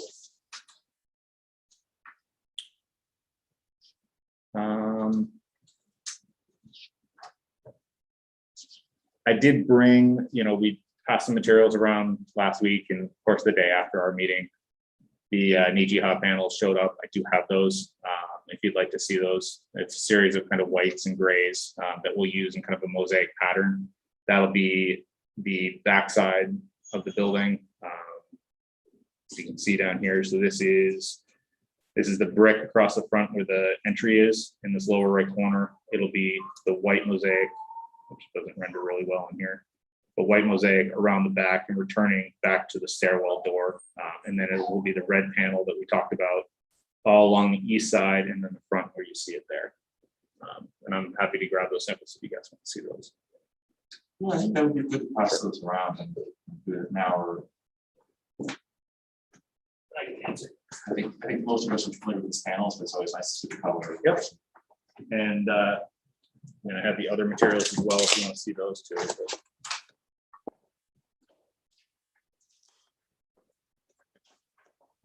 But it's just getting materials out. I know there's other things to present. We go around the room and just kind of get comments.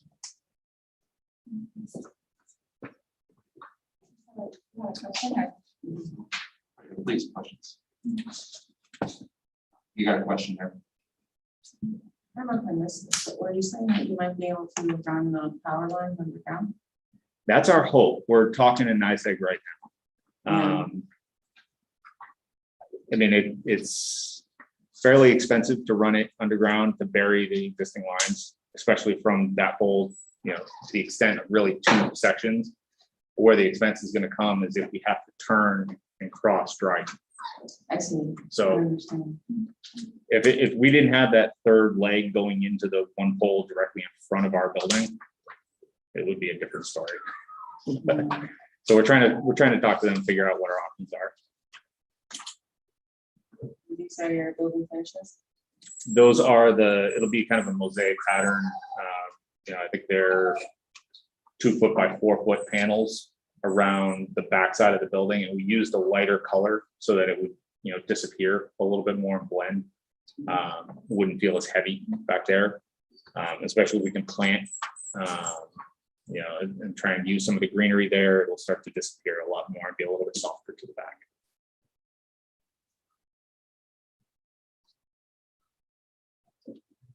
Sorry. Can you talk a little bit about the impact on energy and sustainable? Yep. Yeah. So everything will be, all Energy Star, all LED, all WaterSense fixtures.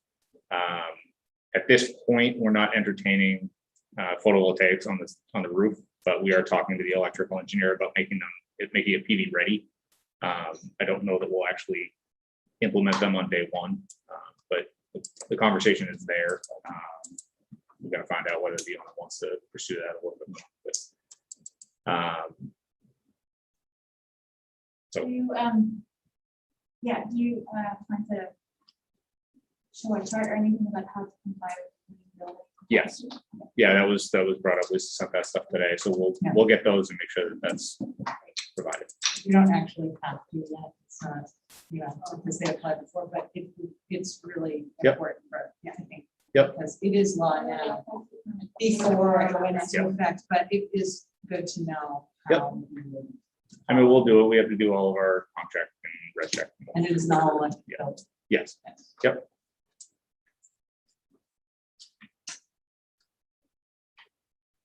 Okay, well, there's no action items on this, so, There's a revised part 3 on the desk. You could put a fair amount of work into it if you want to look at it. And they're going to the BZA in Well, because October, there's or no, October. So next month would be the secret determination. So yeah, no it's recommendation. probably good to review this. You know, Nate provided a lot of information. so should we have a quick look at the part 3 and flag any concerns that you can address in the next month? Yep.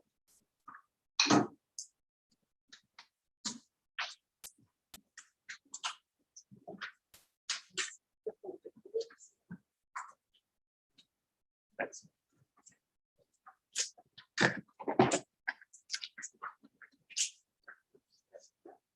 Well, it's on your desk. I was on the desk. Yeah, it's on your desk.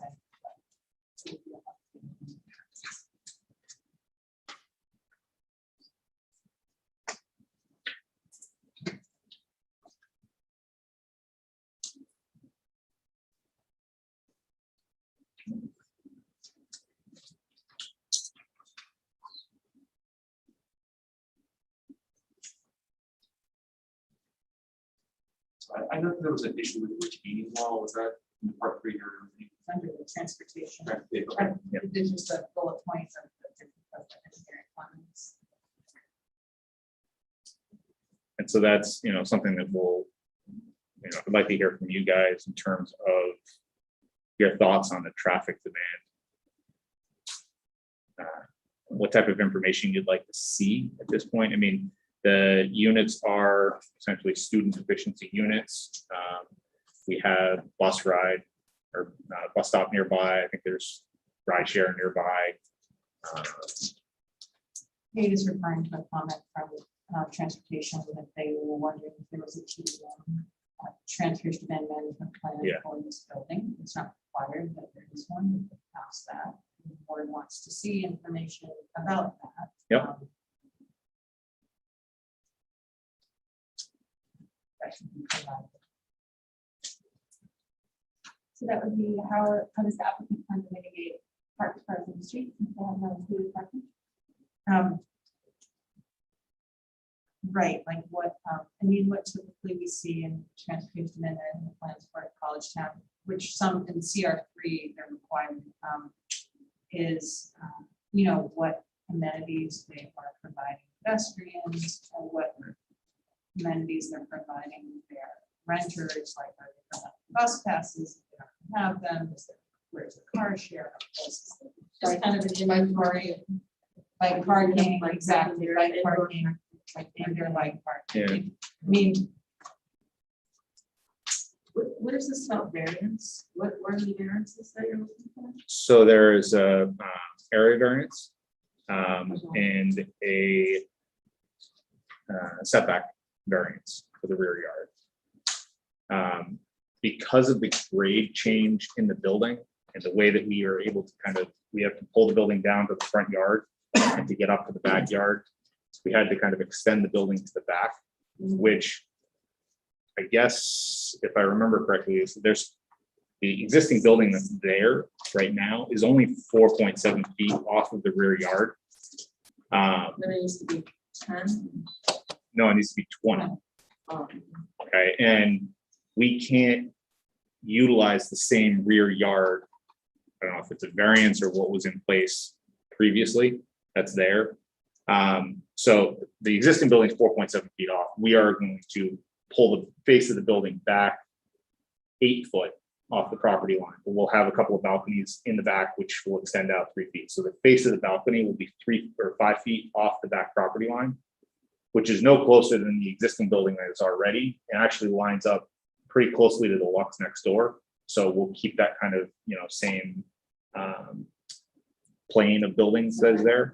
And in doing so, like, we're over the area variance requirement that's there, but there's not really usable space there anyway. So those are the 2 variances that we'll be seeking through BZA.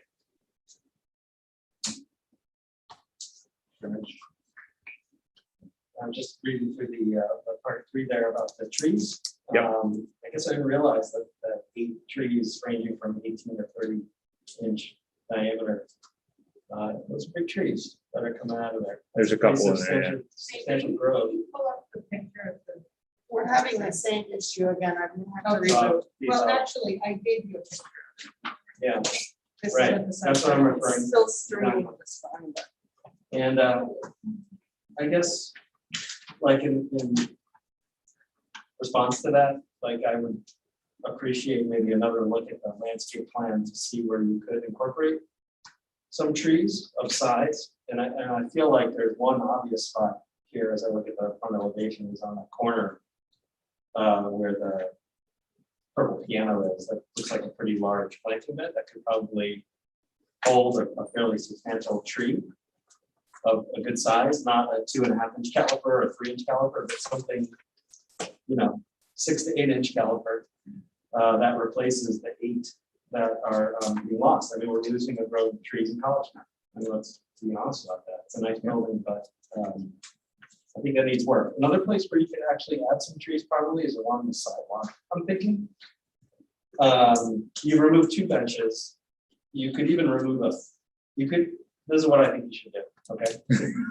I'm disappointed that you put the trash can right in front of the handicap ramp. I think that's a bad move.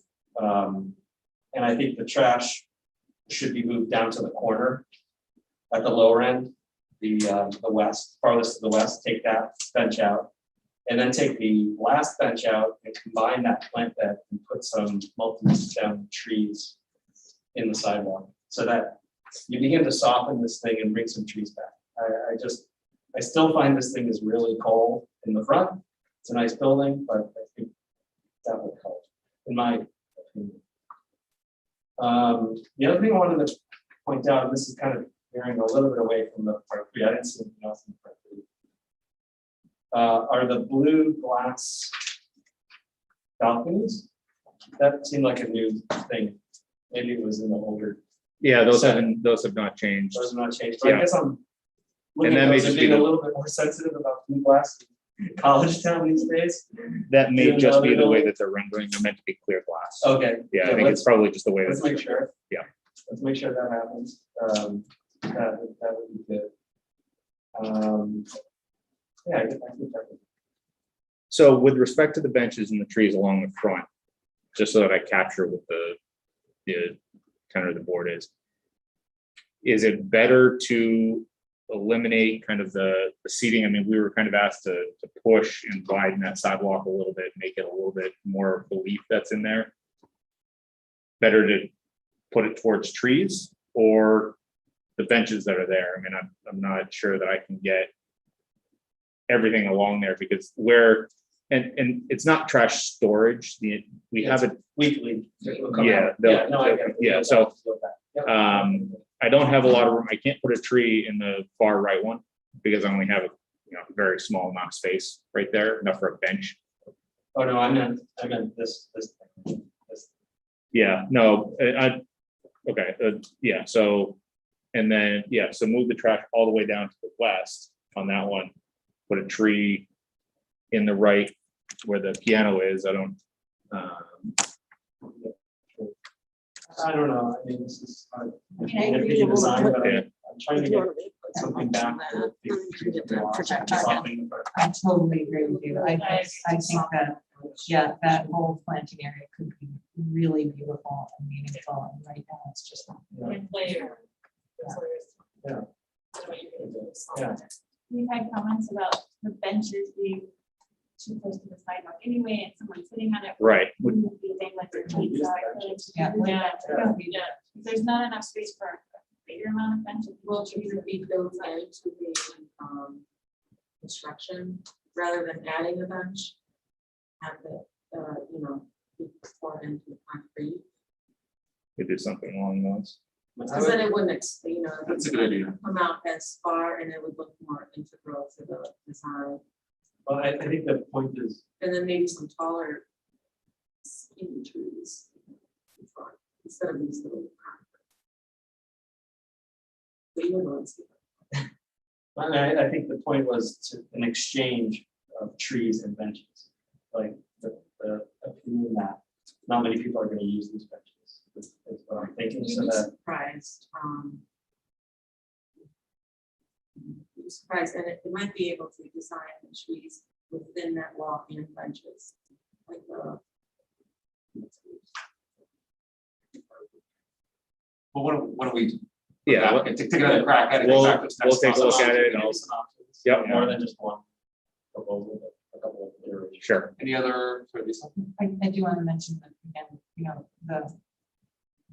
and I think you have to look at this, the variance they're asking for reduces the NOI space. They can Yeah. potentially put that space. So Yeah. that is not an insignificant thing. So Yeah. it's, the existing building is closer to the property line and it's flat, but there's a lot of open, there's beautiful trees on the site. So although that is a justification, there has to be a mitigation for putting, for asking for a new building to have a variance of that much. when you're moving all the pedestrian use. Sure. What are the trees that you're moving, what is their? I will tell you at the next one because TG Miller's gonna go back up and get the species. They were doing that today, I believe. So we will update the survey and update the drawings for the next submission, which will have all of that. I really like this drawing that you did here, this elevation. Yeah. That is super helpful, and I think it should be a model for like what we asked for. Because you can really understand the building in the context. Like you rarely see drawings like this. It's Good. always, they're in outer space or they're skewed or the other buildings are blocked in, but you really get a sense of the color, the scale, the texture of the street.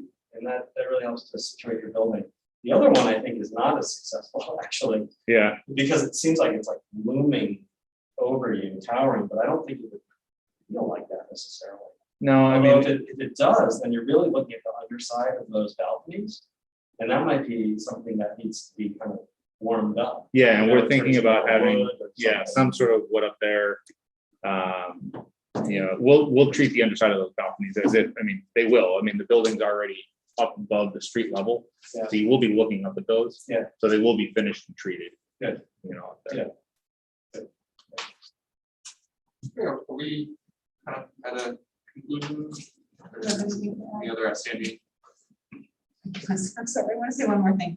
I think the glass balconies are really attractive, but these are students. And you're gonna see everything on their balconies, including whatever graphic. they have there. So I don't, that could really affect the neighborhood. I could certainly talk to the owner. Maybe it's written into the lease somehow. I know that's not a deterrent necessarily, but that they certainly can't put a barbecue out there or anything like that. They can't store things out there out in the front. The aesthetic that we're looking at here, since it is so close up to that street, is to not have kind of the big heavy mass of, those balconies, to make them a little bit lighter. So we can explore, maybe it's a fritted glass or some sort of, something that maybe is a little bit different. We can look at options, see if there's any viable options there. Could just be like I said, a lease issue. Yeah, I know of a lot of other apartment buildings that do that. You can't put furniture out there. You can't put a barbecue out there. You can't store toys out there. So could be something that they write into the lease. My prediction, red solo cups. Well, you know, I mean, I think, It's ubiquitous in college There's now. bikes out there. People Bikes play out under there, bikes. bikes out there, bag chairs. you know, I think the Yeah, like students that they're storage going and stuff. for, yeah, well, not in the units, there's a storage space down on the lower level. It's more for bikes and other kind of bigger bulk items. So like theoretically, we'll have all the bikes stored down there that would be in the apartments. They are efficiency apartments, so they're really meant for one student. Right. So they're not big, they're not meant for entertaining, there's not a ton of space in there, so I don't foresee a lot of partying and hanging out, just because they're not meant for that type of living. But they're, again, college students in that area, so. Just enough space for a palm table. So, okay, All great. right, so I think we're done for today, so. So I'll update some of the information from the seeker, get you as much as I can prior to the next submission. And I think next one will target seeker and recommendation to BZA. Yeah, Is that correct? I do, again, I just want to say we've been really asking for the landscape in that Yeah. area to be further developed for many meetings, but I think it's probably time to really take that seriously, because it's a Yeah. mitigation for the variance. I know we've looked at, you know, if you're looking at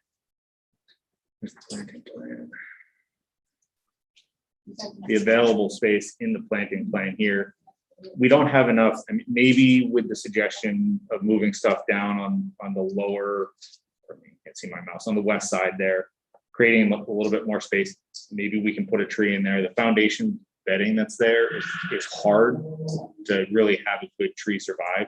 You might be successful on the east side, putting one in there. We might have to think about eliminating the purple piano. I don't know where else we would put it. The client likes it. So I'm like, I gotta convince him a tree over the piano. That's in the defense of plants or trees. Again, I don't know that you take the benches, because you also have the entryways to the row houses, right? up at the top. Yes. So there's activation Yep. there too as well. That's true. Yep. Yeah. Yeah, I think, you know, we can plan along there. I think we were just providing opportunity for relief along the sidewalk and smart sit, but we can eliminate the benches and go for, you know, robust planting in there and see what we can do. Good, thank you. See you next month. Look forward to it. So next up is Cliff Street. Yep, they're here. I gotta reboot again. This computer situation is not working for me tonight. Sorry, guys, I'll be out of your way in just a second. Wait. Once you read the food, should I've got my stuff on a thumb drive, but I just need that. Yeah, you can. Yeah, let me get into Task Manager. This is stretched out all the way. Yeah, I've already done it, Garrett. Yeah. The clerk will get mad at me if I break her new PA system. Okay, come on, end task. It keeps freezing. Then you won't get to see the entire room. We've been troubleshooting this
three places that we varied from what the existing R3 allows.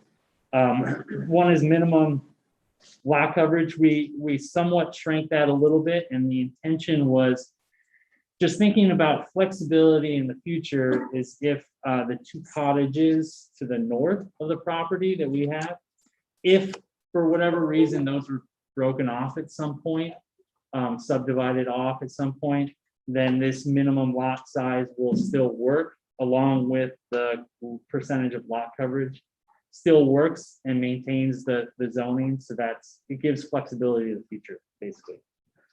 The zero front yard is partly because of the existing building is about 3.2 feet off of the front property line currently. And we would like to build a sort of a boardwalk deck between the front of the building and the street. And so that counts as front yard building anyway. So what we're asking for is a zero property line. It actually will be slightly in the southwest corner will be slightly on city property. And so we have to work out that agreement with the city. But that's why we changed that to zero. For the existing building, if you notice, we do have 10-foot setback for any new construction. So the cottages that we're proposing would be, 10 feet or more off the road or off the property line. And then the only other variation, which is changed the rear yard. I believe your copy says 20 feet, and we've in conversation with PEDC last week, we were asking for actually 15 feet because of trying to give more breathing room for those two cottages on the north side, so that they could be a little bit further away from each other, and we start bumping into existing trees and that rear property line. You put in my thumb drive, so should I pull that up? Yep. You gotta go.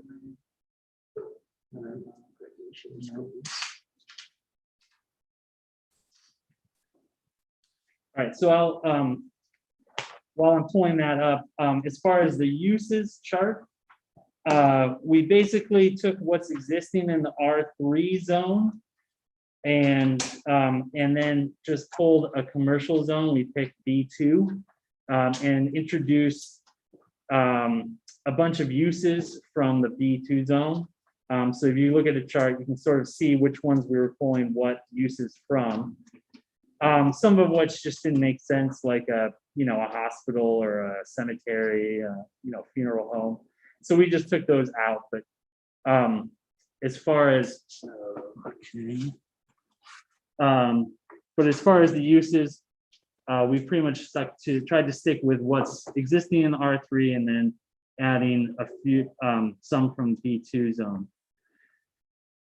And then is it worth going over the parking, or maybe I should pull up the site map and then you guys can see what I was talking about. That's presenting already. One of the other pieces of uses is there are uses that are by special permit. So that means, and we can do special permits. So that means that even though they're allowed by right, they still require a review by the planning board for any potential impacts. And that's certainly something that could be extended to other uses. If you feel like it's understanding.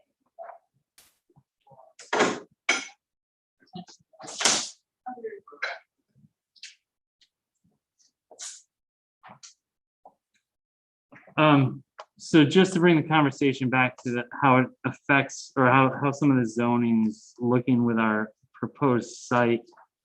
So we've taken our two cottages, which are kind of outlined here and here. And because we wanted to preserve these trees next to the neighbor, we've pulled the cottages closer to the parking lot. It means that we'll be missing, or we'll be having to remove one tree in this location. And currently we have it about 17 feet from the property line, partly because that property line kind of comes in on that corner. So that's why we're asking for 15 feet, just to give a little bit more of a wiggle room between the cottages, because we want to also maintain all of these trees along the street front. And so we're kind of bumping up against them there and bumping up against the property line. So a 15-foot would just give us a little more breathing room. There are 2 other trees in the parking area that are really close, and so we're gonna call them demo trees. We'll see if we can keep them. Ideally, we would. But right now, just to play it safe, we're gonna say that they're potentially demoed. Again, we're keeping all the trees and the bushes on the street side because it's a really nice buffer right there. And then as far as the front yard setback, let's see if you can see in this corner right down here, this dotted line is the property line. And so as you can see, we get really close to it. So the distance between the building and the street actually remains fairly consistent along the street front, but the property line comes in tighter on the existing building. So that's why we're asking for the 0 front yard. In that area, you know, the stand of the deck. Yep. Where it goes over the property line. Right. No, I guess we were just making sure the zoning, we were getting kind of a nod on the zoning, and then I'll start that conversation with the city. And that's, so this, it kind of goes, so this boardwalk becomes elevated as it goes towards this corner because it creates the accessible entrance for the retail spaces. So that it's basically a ramp at the same time. As the grade drops away, it stays level. And then also creates a level space that's elevated on the end of the building as sort of a deck outdoor space. There are 2 loading docks at the end. That's the significance of the elevation change on the south end. So that ramp is really important to create that kind of comfortable walk to the retail. The red all demo. Well, the red, this dotted red line on the back, that's the existing edge of, I guess, edge of pavement, you would call it. It's sort of a mix between paved, sort of paved, and then it becomes rocky gravel in the back. So it's more showing the existing. It is, I guess, technically demo because we're going to repave and redo the parking area. But yeah, as far as trees, it's just those 3 trees I pointed out. And then there's an existing curb cut right here. So there's an existing curb cut right here that will be removed, and so there will be only one entrance into this parking area, and then we're going to utilize. We actually pushed the entrance into this parking further south so that we could push this crosswalk a little further south as well. After conversations with TCAT, line of sight was going to be a little better the further we get away from this curve for the bus coming down. And so we're trying to push this along with the bus stop location as far south as we can. And so that helps with that. And I think they're discussing the adding of a pedestrian activated flashing light to also calm traffic, because that is the speed zone right there as they accelerate through the octopus heading north, thinking they're almost home. So we just want to comment a little bit longer. And then are there no curb cuts or using the existing? We're using existing.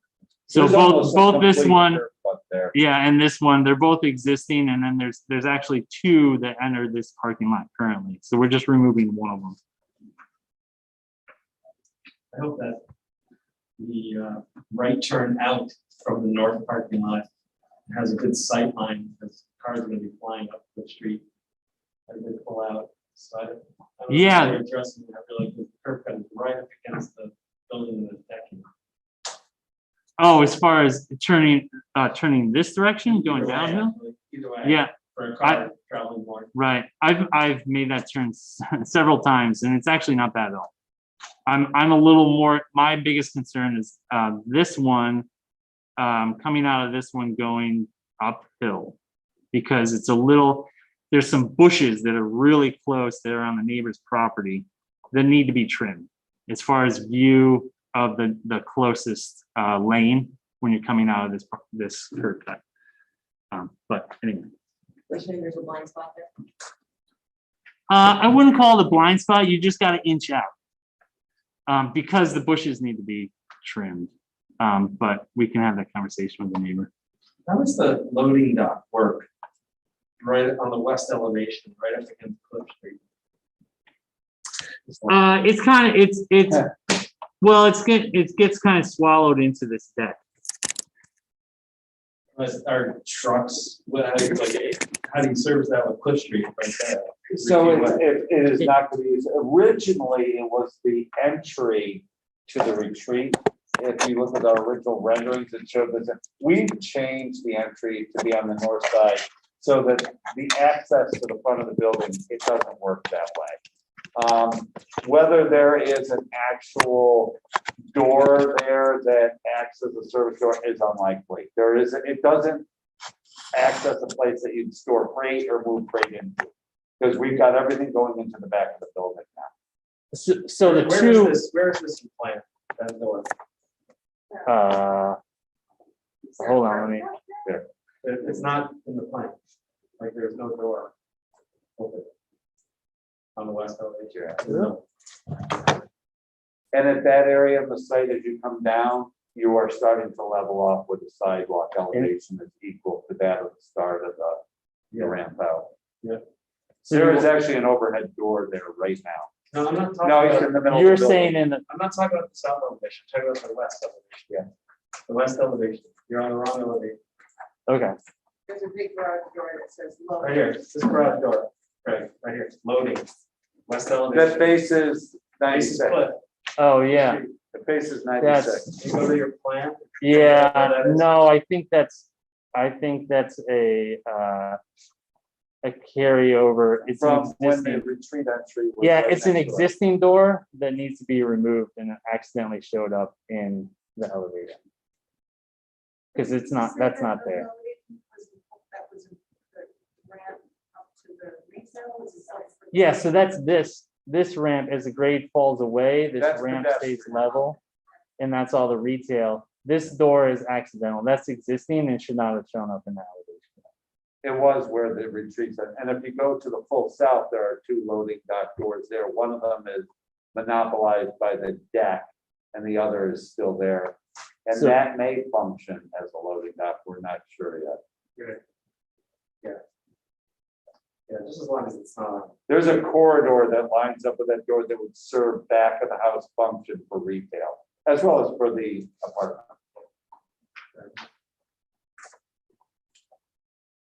Yeah, I see what you're saying. That's on the north parking lot side. Yeah. And that door will be there too. There's a maker space there, facility space. There, Yeah, this next so- little, So this is the main entrance. And so we're trying to give more prominence to that as a direction for people to go. But this is an access door for the short it term. goes down the corridor. It's the short term living space. What you're seeing here Residential. used to face 96, and we reconfigured the program in the building because it wasn't very inviting from 96. We want this to be the formal entry from the north side of the building. I think that's a really smart move. I like the wood. You're gonna see the timber elements, reclaimed timber inside as well. Can you talk about, oh, sorry, can you talk about the connection to the trail? Has there been any updates on that? So Craig and I have been, we've actually moved the trailhead connection to the retreat a few times. It is a really unique embankment over there. So with the new move to the entrance here, we are actually going to start the trailhead here so that people that we're either coming up from the Waterford Trail, the Black Diamond Trail, entered or were directed toward this or the back entrance to the retreat center, and kept them away from the permanent residences, so that there was some privacy there. We're still working on, but Craig and I found from this point right here, there's a great engagement to the trailhead to the Black Diamond Trail down there. But, and again, we'll bring pictures next time. This is a jungle fest to get down there, and the embankment is extremely steep. That's why we're planning on mounting it on piles. Although we think it'll be really neat, but it's a challenge. So this shortened it, right? It used to be much further south. Yes, we moved it all north to create more privacy. And Dave Nutter, who built the new house down the corner, kind of like the idea of moving the public aspects to the north. And then that the southern parking lot, we're going to do some treatments that protect those residences from headlights of cars and probably add a fence. And that on the north side, we're using the cottages to do the same, to keep the trees there and create, not that this is a big industrial complex anymore, but we do want to be respectful. It does have more traffic activity than a single house does. Both neighbors love the idea and have embraced the project. And they said, thank you very much for not keeping it industrial.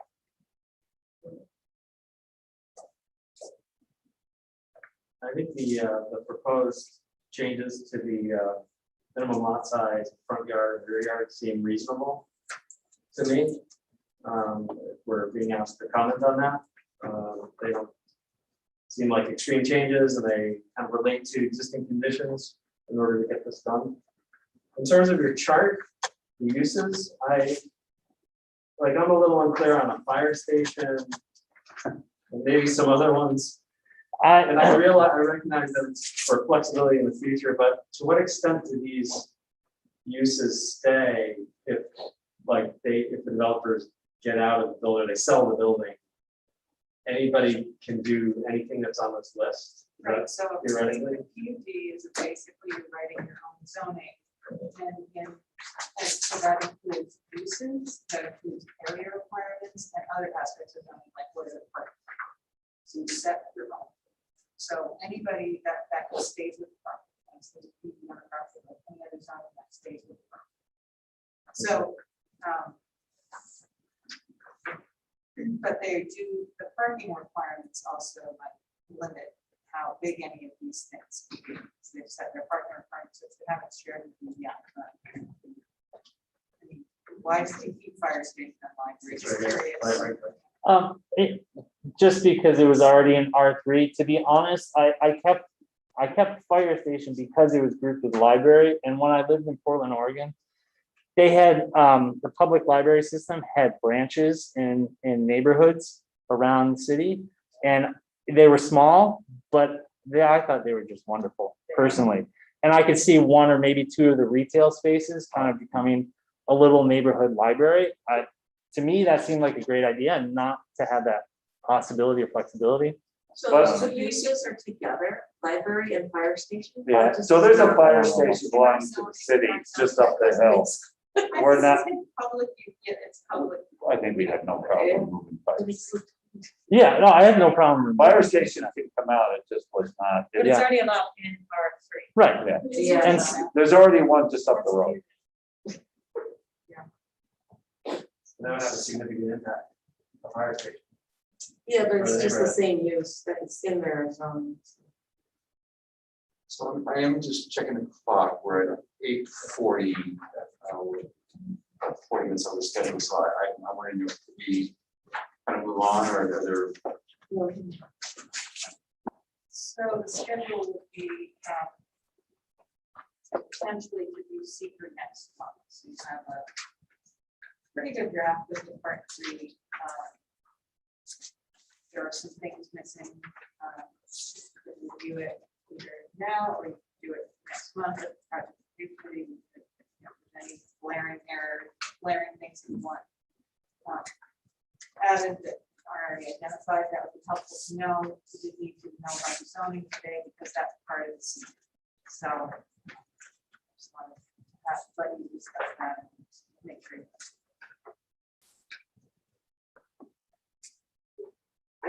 probably just discuss that at the meeting.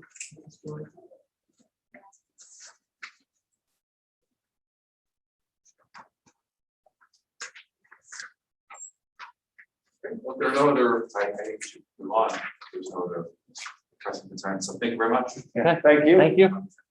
So next up is 615, 617 Castillo.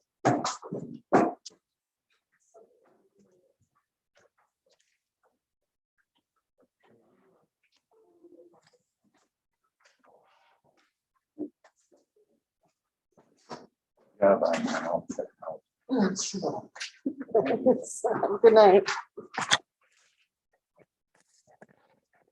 Everybody. We're in here.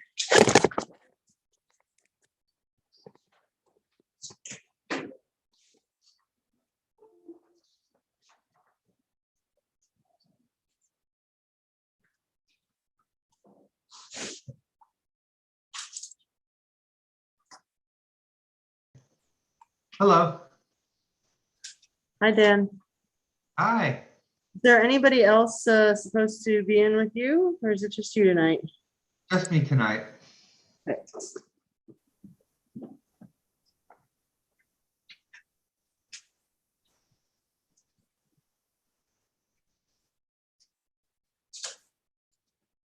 So there's a main action tonight is to see that their termination of environmental significance. Revised part 3 and all the other supporting materials. Thank you for a lot on this.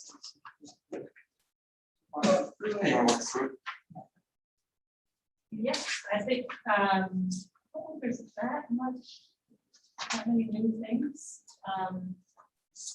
Everything is covered. You can see there's no highlights because it's pretty complete. It is complete. I don't know how to do subjects for it. Yeah, you'll give you this several times. These are unlisted actions. So normally we don't have a part 3 in the unlisted action. Or it's often we don't have a part 3, but I don't know, felt like they were taking down houses and they took down some trees, so but we should have a part 3 document. Yeah, I think, and Dan, last time submitted information on the foundation was great, and on the light, and energy use, so those are the only things that my question was. Everybody try to remember to speak into the microphones. Sorry, thank you. So I guess the seeker is the canary yellow resolution. So would anyone like to move this? Emily moves. Elizabeth seconds. Discussion.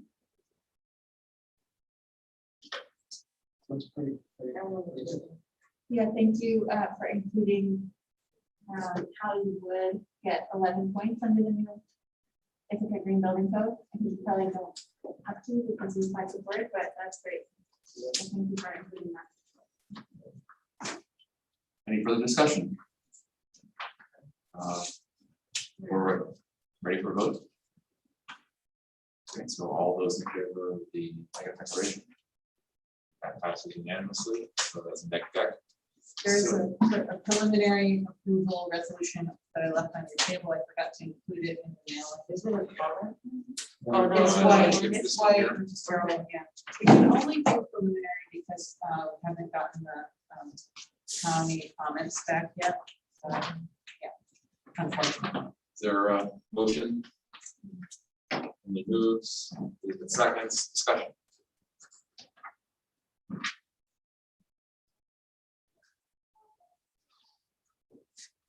Is it Cascadilla or Cascadilla? In Ithaca, it's Cascadilla. Cascadilla. Yeah. It's Dia. Yeah. Can you clarify now and get on the record where it's critical. Yeah. Okay, I see no further discussion, so ready for a vote? All those in favor? That passes unanimously. And as I just called, I realized we decided several months ago we're doing roll calls on votes. Oh, well, it's because That was for Zoom. it was for Zoom, Zoom. so Because we couldn't see it. Yeah. it's not a bad idea. to continue that. All right. We're done. Thanks very much. You're done. Thank you. Thanks, Dan. Okay, bye-bye. Okay, folks, the next one, we do have a number of people. Yeah, so next up is. Is the applicant here? I don't see the applicant and architects. I'll see if they're, That's the applicant for the farmers. well, let's, We have a lot of time with it, so we were supposed to start this at 8:35. We're 20 minutes late? Yeah. Well, not bad. there is a public hearing scheduled for tonight. It's been advertised, so I think we need to move forward with that. Is and there- It's not good that the applicant isn't here to hear your discussion at all. But Is there a motion to open a public hearing on the project at 325 Dryden Road and 320 Elmwood Avenue? Emily moves, Elizabeth seconds, all of those in favor. Okay, we are now holding a public hearing for 325 Dryden Road, 320 Elmwood Avenue. I see no one in the room. there are a bunch of people on there. Just hold on a second. we also have two. Yeah. We have two, actually. Yeah, go ahead and read three those. to read out loud. Oh, okay. And then I'll start letting the folks in. I can start with this. So this is the planning board. As others have noted, it should be clear to our elected representatives as well as zoning board, the Red Door Rentals proposed development on the corner of Dryden Road and Elmwood Ave should not be given approval to proceed. The homes that will be demolished are in a transitional zone between rental properties and single-family dwellings. The Red Door Rental project does not respect this boundary on many fronts, zoning, parking, occupancy, density. We urge you to deny this proposal on the grounds of past and current zoning restrictions with a view toward the future of a historically quiet mixed residential rental neighborhood without encroachment of another large apartment structure and the inevitable negative impact it will have on surrounding family residential neighborhoods. Signed, Joan Trucco and Christopher Carey. It appears that Jason has joined us and I'm admitting all the people who wanted to. I have two more. Can we just keep going? Yeah, please. All right. This is from Beth Fishy of 36 Woodcrest Ave. I agree with the disapproval of Ann Sullivan, who's going to be speaking, has voiced in her letter to the Planning and Development Board over Red Door Rentals proposed development at the corner of Elmwood and Dryden. As mentioned by Ann and other neighbors, Ithaca City residents and staff have painstakingly planned the development of the College Town area and its transition zone. Red Door Rentals proposal requests many variances. These variances disrespect the previously agreed upon transition zone between the dense development in College Town and the residential neighborhood around it. I understand that it is a known tactic for developers to ask for more than they are likely to get as part of the negotiations with the city. To that end, I want to reiterate that it's critical we honor the agreements already made so as not to go down the slippery slope of increasing variances over time. While the proposed structure may be slightly less out of character with the residential homes than the buildings in the heart of College Town, it represents an increase in students over what are there today. Parties, trash, and overall decrease in quiet enjoyment of existing properties in the area will inevitably follow, as we have seen in housing decline. Along with my neighbors who have spoken up, I urge you to disapprove the project as currently designed. Any project in that location should abide by the zoning and not require variances. Doing so would undermine the point of zoning, not to mention the years-long effort that has gone into defining it. Sincerely, Beth Fishy. The next one, I don't know if I can do it in 2 minutes. This is from James Orcutt. I will read it as written. Dear sirs, please read this into the public record. Thanks. I vehemently oppose to the proposed demolition of the formerly private homes located on 325 Road and 320 Elmwood Ave and the construction of another behemoth apartment complex. It is shameful that the city of Ithaca and the for-profit developers in quotes are actively involved in the systematic desecration of the College Town and Bell Sherman residential neighborhoods through the elimination of parks, green space, housing setbacks, and parking requirements by encroachment and infringement of the residential laws that apply to single-family home owners by capitalists and non-owner occupied companies. The continuing urbanization of the entire city is irreversible.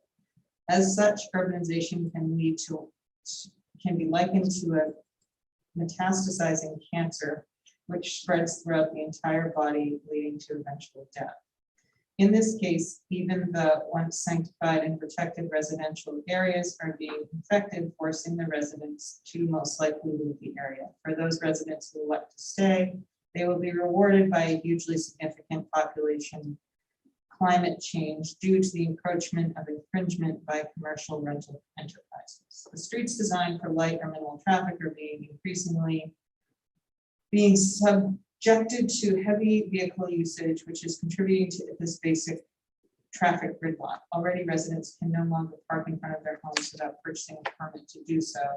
The entire Bill Sherman Bryant track areas, driveways and designed private parking areas are constantly being occupied or obstructed by total strangers, thereby not allowing the owners use of their properties, not to mention the inconvenience and time delays caused by offenders. Total disruption through building demolition and reconstruction processes is guaranteed, along with further destruction of streets. Note the recent street destruction of Oak Avenue caused by the student agency construction. In addition, there will be increased noise, delays, confusion, litter, and accumulation of debris on a permanent basis. The likely conversion of new and larger apartment facilities into unofficial campus frat houses can and will be expected. Please put a halt to this evolving metastasizing cancer that is illegally converting single-family homes, owner's house, and property for-profit commercial rental ventures as they transform into because residential dwellers into suckers and users. And that concludes on Right. Shall we go to the Zoom waiting room? Yeah, okay, I've got Ann Sullivan.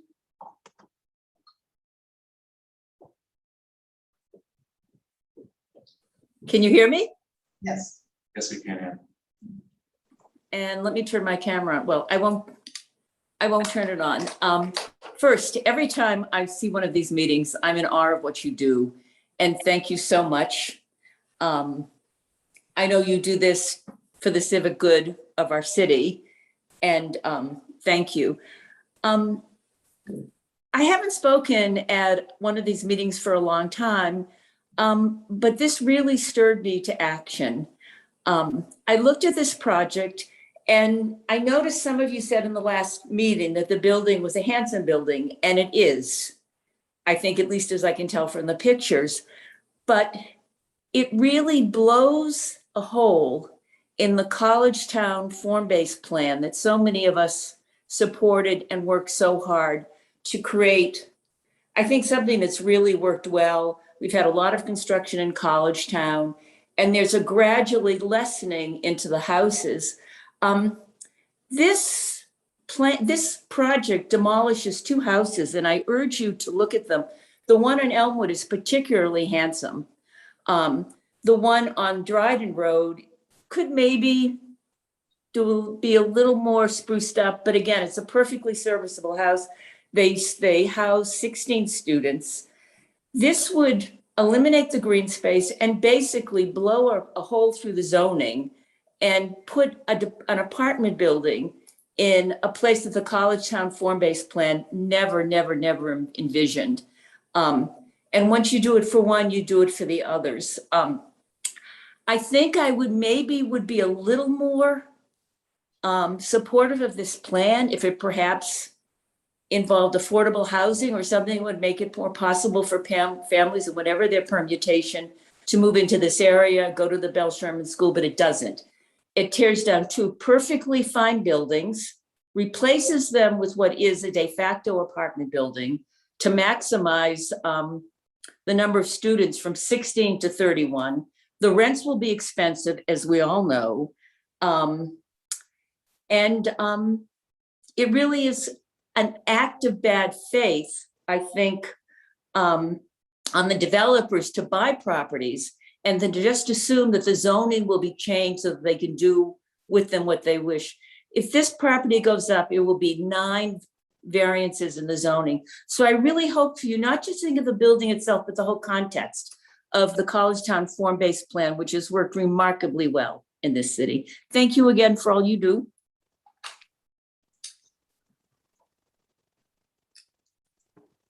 Okay.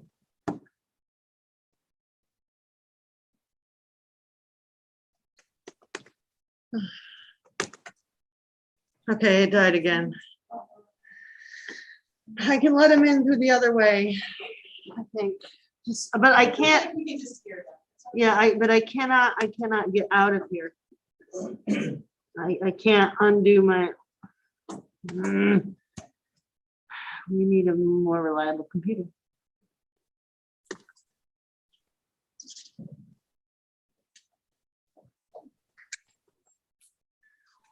I'm gonna try going with a really old computer in hopes that that one works.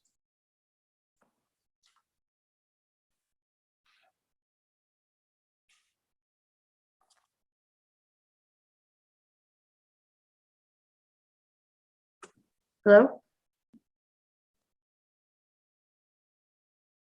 Okay. Yeah, I'm gonna try to get into the next person. Hold on one moment. Okay. So.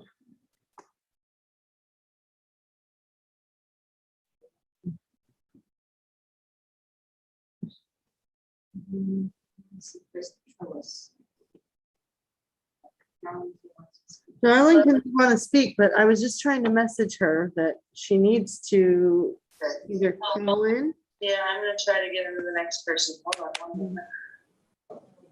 I'm having issues. So. Okay, there, I think that was Ann's audio. Who's Chris Petrolos? Do you know, Lisa? I'm with the development team for The next one? 3.25. Okay. Darling, if we can't get Darlington in, we do have a comment from her that I could read. I'm gonna try, I wanted to try to message her to let her know, but I can't seem to get to her. Was there an Aaron in the waiting room? Is that person? who's- No, that's for the, he's, oh, there's Aaron, isn't it? Thank you. Let's see if we can get him in. He wanted to speak.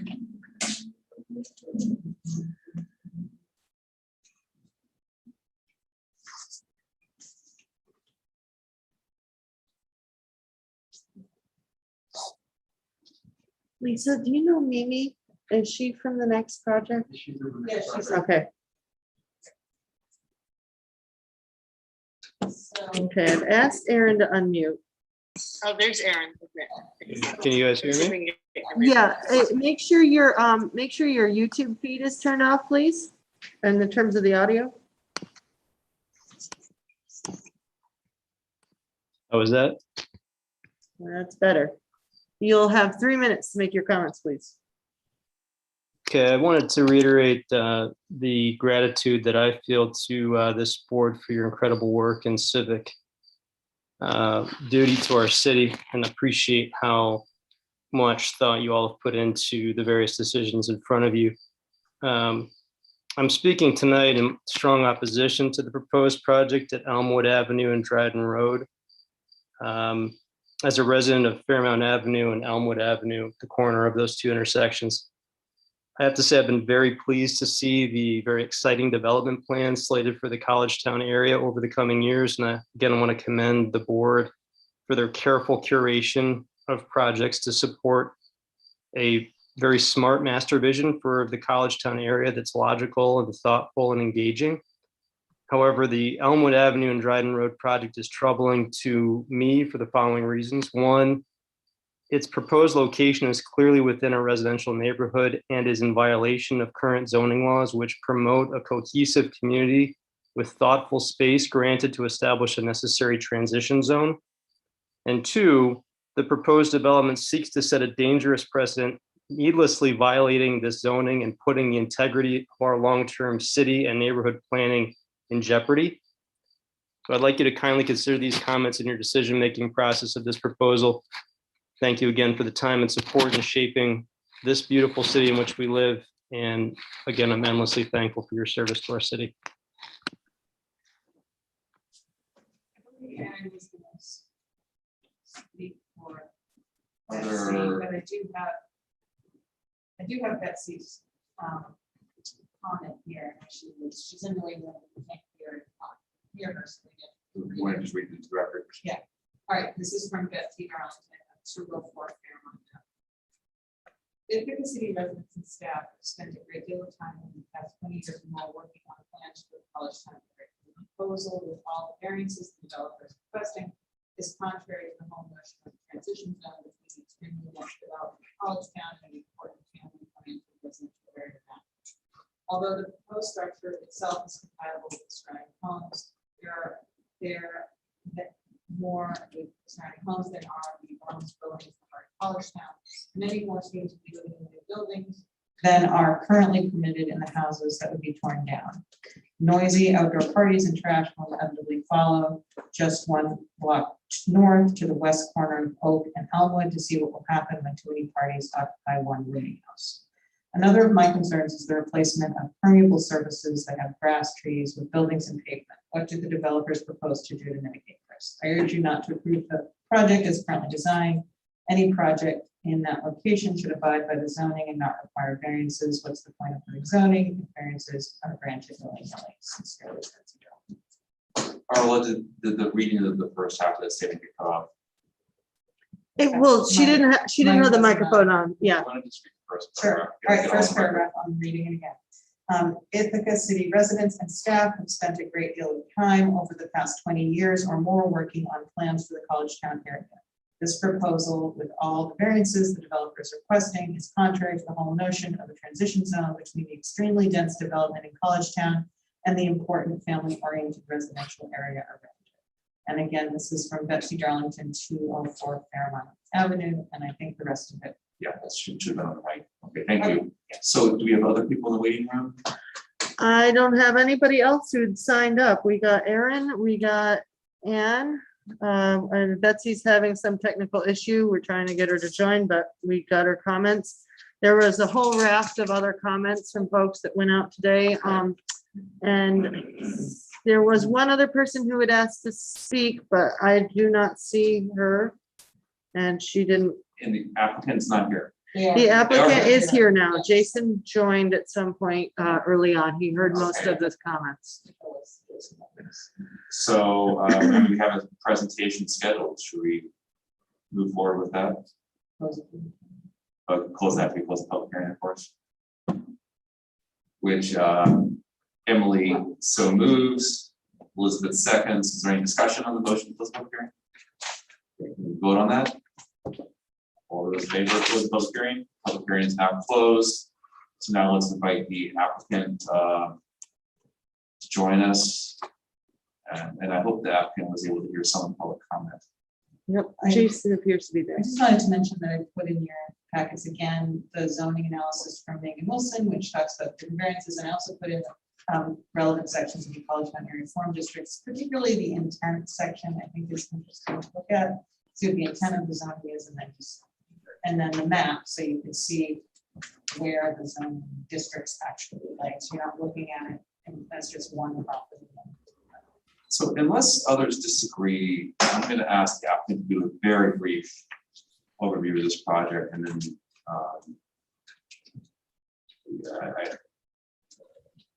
I mean, 9 variances and pretty intense public opposition doesn't suggest to me like an optimistic viewpoint on this, but we haven't heard the presentation, so let's hear the presentation briefly.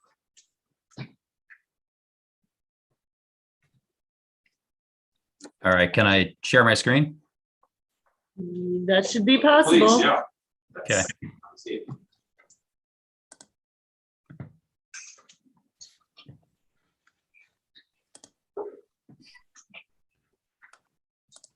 Okay, so I think everyone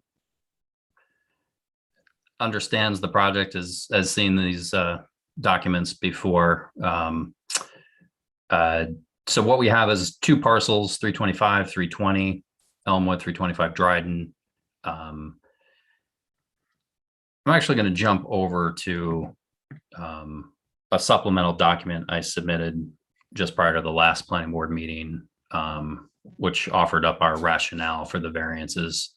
And first, I just want to say it all stemmed from Plan Ithaca, the comp plan.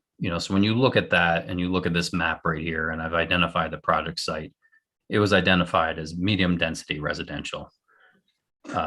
Subsequent to that, the CAFD form district zoning was created.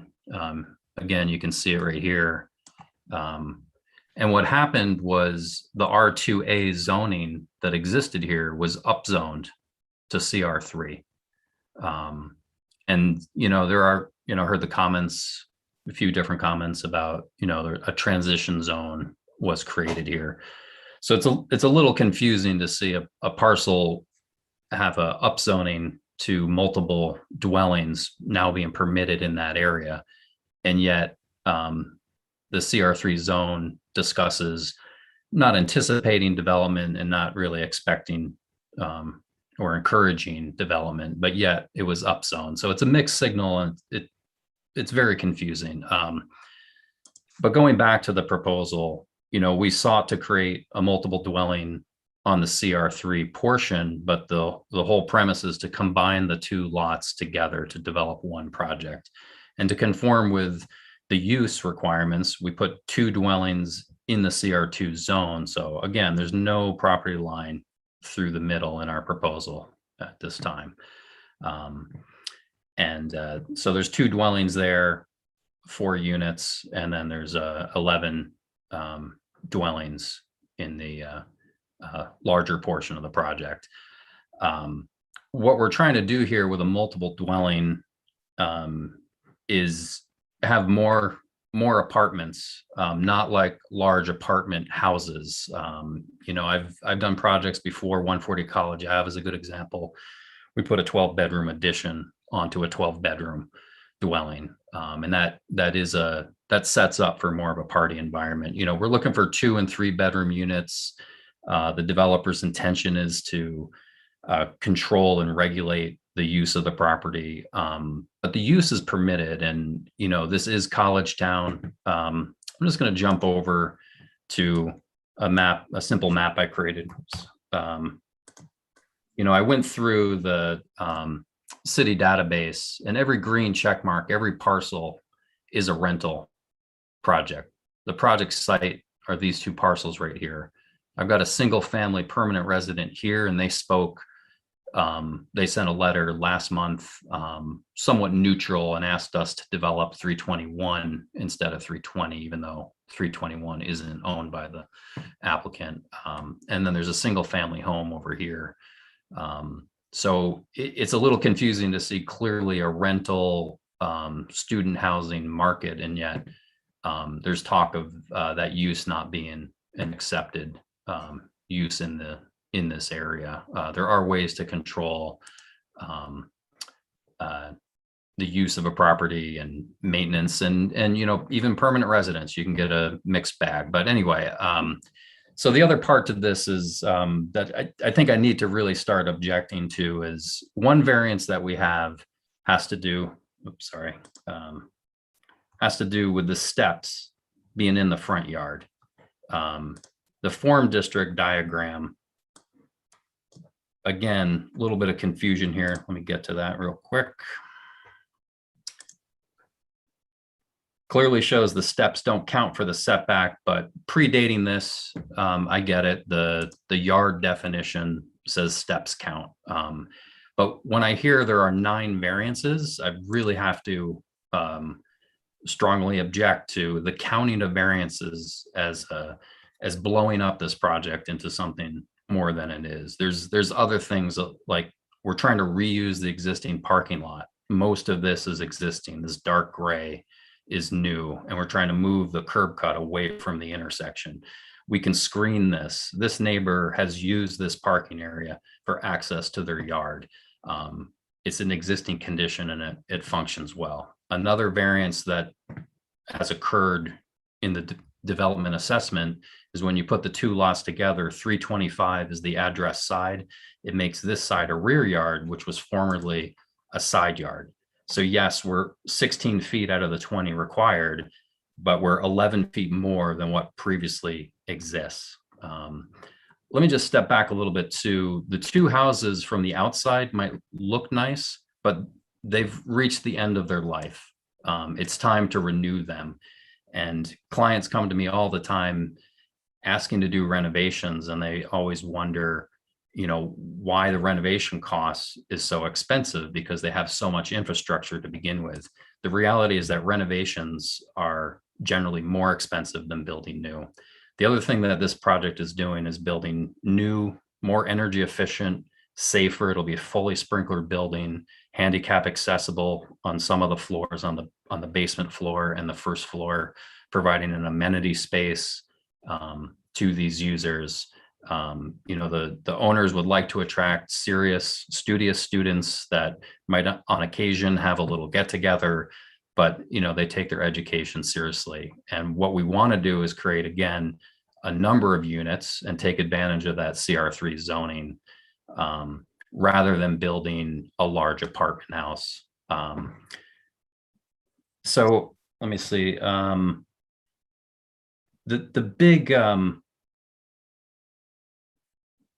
The big three, I would say, in the zoning analysis, we have lot coverage. What we've done is put more building on the 325 side, because we have a lot of existing parking on the 320 side, and we reduce the footprint of the 320 building footprint. At the end of the day, the coverage by building and impervious surface is exactly in conformance with what's allowed when you put the two lots together. We're a little stuck on strict adherence to zoning laws on a per zoning district basis, but we have one lot. And I think there's a lot of confusion about how to actually interpret that. And we're asking for an interpretation, and that interpretation request is going to the BZA, which is a right afforded through New York state law. And that BZA process was instituted at the beginning of the creation of zoning in New York State. I provided some background language on that in the supplemental document previously, and I just want to highlight a couple statements in there, because I think there's a lot of confusion about what the variance process is. And when we just count them up, in terms of number of numbers, and we don't give them the proper weight, it's not fair to anyone. Anyone who comes to this board, or the BZA in particular, I find the planning board to be a great board. I've enjoyed working with them, as well as some of the public comments that said, I think you guys are doing a great job. And there was some support at the last meeting, or quite a bit of support. But I have to highlight a couple things that the New York State courts said. And one, it's right below this highlight. The property of citizens cannot and ought not be placed within a straitjacket. And what happens that I see on every project that I work on is they almost always need a variance. You can't take a trapezoidal shaped lot, in a regular topography, and expect it to fit into what I call a zoning box. Strict adherence to zoning is not an absolute requirement. It's a desire. But when you step back and look at the overall impact of a project, that's what it matters more. It's a safety valve, as it says here, and you've had time to read this, so I'll just leave it at that. But I would encourage you to take a look at these pieces again. The other thing I'd say is I've been looking at some different ways to look at the property, and I first started with the existing condition, and it's over on the left here. There's a substantial amount of hardscape and smaller building footprints. This is our proposal in the middle right here, and it's consolidating everything, and it has a reason and a rationale for how we got to where we did. What we're asking people to do, and I'll go back to the overall zoning map. When you step back from a bigger distance here, and I'll even zoom in to say, this is the context of this neighborhood. It really surrounds this intersection of Elmwood and Dryden. What we're saying is that the perceived impact of putting these two parcels together and allocating the amount of lot coverage by buildings from each, and then just looking at the lot as a whole and allowing some of that square footage to migrate. So less on the CR2 side, more on the CR3. The parking's on the CR2 side. There's no impervious surface on the CR3 side. When you look at it as a whole, we're less than 400 square feet over on lot coverage, and we have a surplus of green space. So we're in conformance in that regard. We need a variance though, because strict adherence wants us to analyze each portion separately. So because of that, it qualifies as a variance request, but the BZA is the next step in the process to say, let's step back and look at the project as a whole. I'm just going to show you, I did some other analyses here trying to, there's issues with building length and try to articulate the shape of the building. And one that I think you'll be most interested in is the one that's trying to show a proposal, and it's just a roughed in concept to break down the zoning, but this is a zoning compliant project. And you can see right away, the 325 parcel results in a funny looking shape for a building and a parking area that's all jumbled. And I was just squeezing in spaces, and it doesn't really work well. It makes more sense to consolidate and make a more clean proposal. But we run into issues such as, because of that zoning district change, such as separation of buildings, and we don't have clear rulings again on that. But this is a much cleaner proposal with consolidated parking screened from the street. And I will also add that minimized parking, we need a parking variance, but it's because the occupants are students, most likely, hopefully grad students within walking distance, less than a quarter mile to College Town, adjacent to campus. If there aren't cars and places to park, there won't be cars, there won't be traffic, there won't be congestion. So that's a variance that's supported throughout the city by zoning. In this area, the old requirement for parking still stands. So we're set up for a variance in that regard. I will just quickly go back to say that, the comp plan is really focused on housing and adding housing density. This is the right place for housing density. The CR3 zone asked for it. So that's a strong point. But let me get back to this hypothetical. This is what we can do as of right. It's a larger building on 320, a smaller over here. It's kind of a funny parking shape, but I thought I would take that a step further and say, okay, we're now in conformity with, basically it's the same as our proposal, same amount of green space. We're a little bit over. If it helps for us to bring our building footprint down by the 395 square feet that we're over, we're happy to do that. I think that's the, would make this argument sound a little bit better. So we would look at it. The other thing that happens with this proposal is we run out of square footage for circulation in a multiple dwelling, and all we can do is a living space and add bedrooms. When you develop, you need that bedroom count to justify the high cost of development, especially in College Town where property is expensive. This owner bought this property prior and just before the zoning district and zoning changed. They were not aware that everything was going to be so complicated. And most people have no idea until you actually go through this process to understand what's going to happen. But what I just want to say about this is these forms are going to force the project to take on high bedroom counts, so this is more likely to be 2 dwellings and 19 bedrooms, a 10 and a 9 bedroom unit in there. But forget about that for a moment and just think about that footprint. What I did was a comparison. What you see in the upper left is our proposed design. In the upper right is that same exact footprint. I extruded up walls, added roofs. It's all in conformance with the form district requirements. And I would just ask, is this impact any different? And the biggest litmus test here is the detriment to the neighbor, or I should say, is the benefit to the applicant outweighed by the detriment to the neighborhood? And I'm struggling to find what the detriment is. housing for students is a permitted use. That is not the detriment. Asking for mechanisms to control the property, maintain the property, those are perfectly acceptable ways to do it. Parking and traffic, we're actually addressing it, but we need a variance to do that. So we're kind of hamstringed here. Down on the bottom is our proposal, that the view from Elmwood, the adjacent property in the CR2 is right there. And then these are those two structures.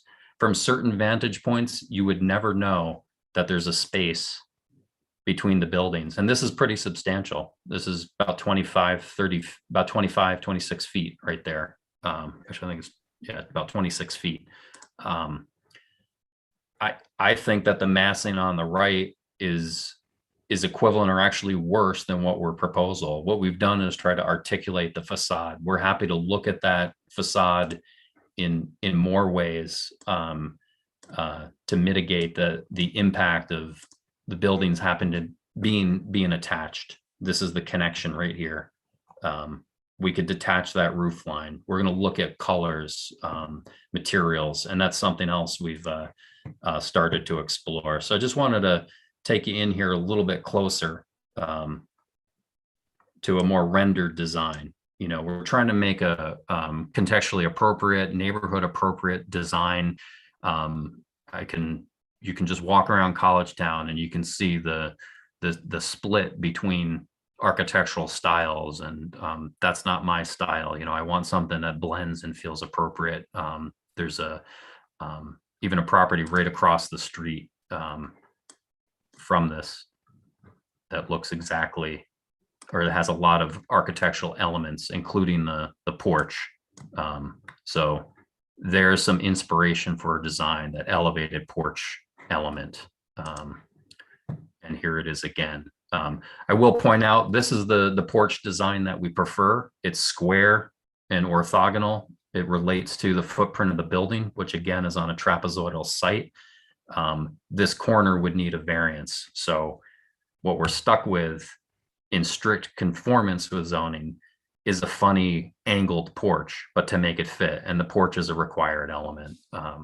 So this is what we're hoping to do. We're hoping to make a very nice, attractive building. Again, when we turn over to this side, we can look at even a color change for this portion of the building, and maybe more articulation of that face. But that's, I guess maybe that's enough. I know, Garrick, you wanted it to be somewhat short, so maybe I'll leave it at that. I'll just add the two before and afters of that porch. But again, better design can come through a reasonable interpretation of zoning, and it's an interpretation, and it's stepping back and looking at a project as a whole. It's a synergy concept. The whole is greater than the sum of the parts. So yes, when you sum up these variances, it sounds like it's bad, but you have to step back and look at the project as a whole. And I don't understand why the commentary, which is really coming from people further removed from the neighborhood. I'm sorry, what's that?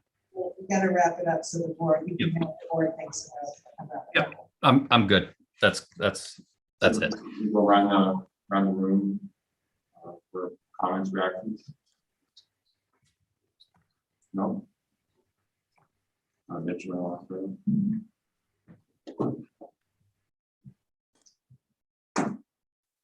this is a tough one.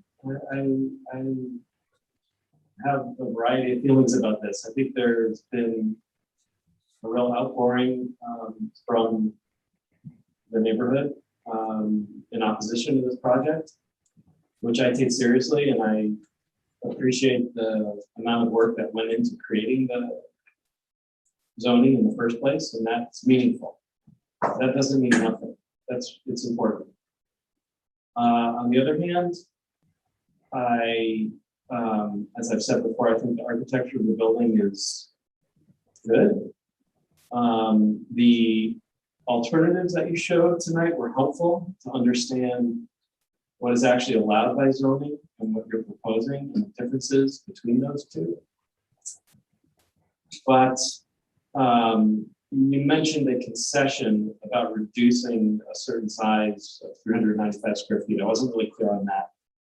And I do think you need to make some more gestures that align better with the zoning and the intent of the CAFP that we have in front of us to make this work, if you're going to get this passed. I feel like the one you mentioned briefly was not quite enough, and that there may be other ways to mitigate the impact of this building and have it be more in conformance with the existing zoning.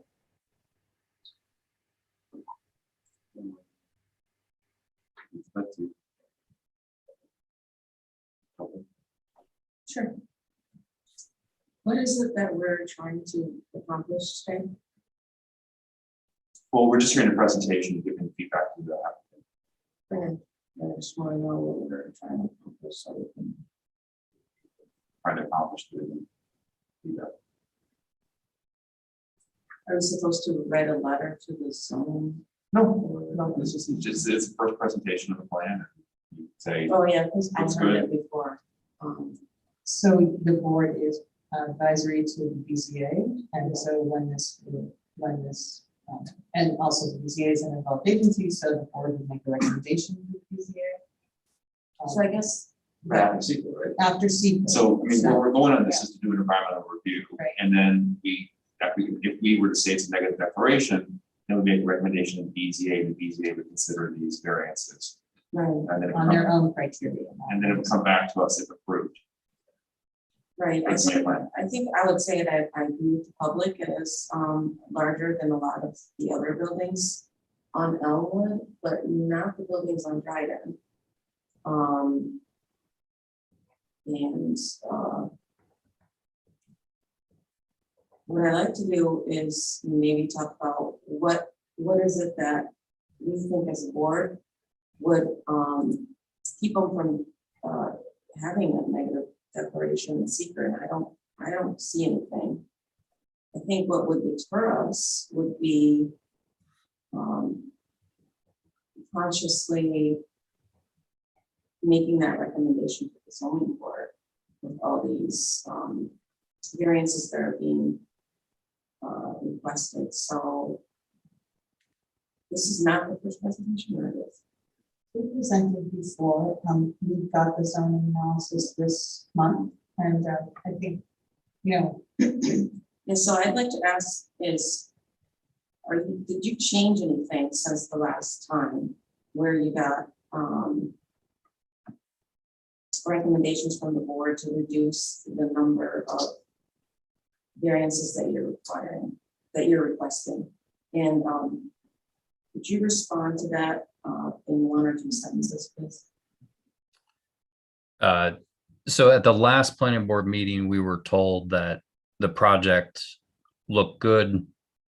The board members present at that time mostly said they would support the project and support recommendation to the BZA. They felt it was an appropriate project. My supplemental submission explaining how we got here, the upzoning portion, and I think your comment about this building relates to Dryden Road more than anything. There's a dentist office across the street, and that's the transition point. This is the end of the line. Across the street is a building with a 60-foot long facade length, 2 zones down in the CR1. So we did not change anything. We're trying to see what the public feedback is, and we're trying to get a better read on, this overarching view. Right. So I think I recall the board recommending that you reduce the number of asks, and that's my comment, that you should be working towards trying to do that. Okay.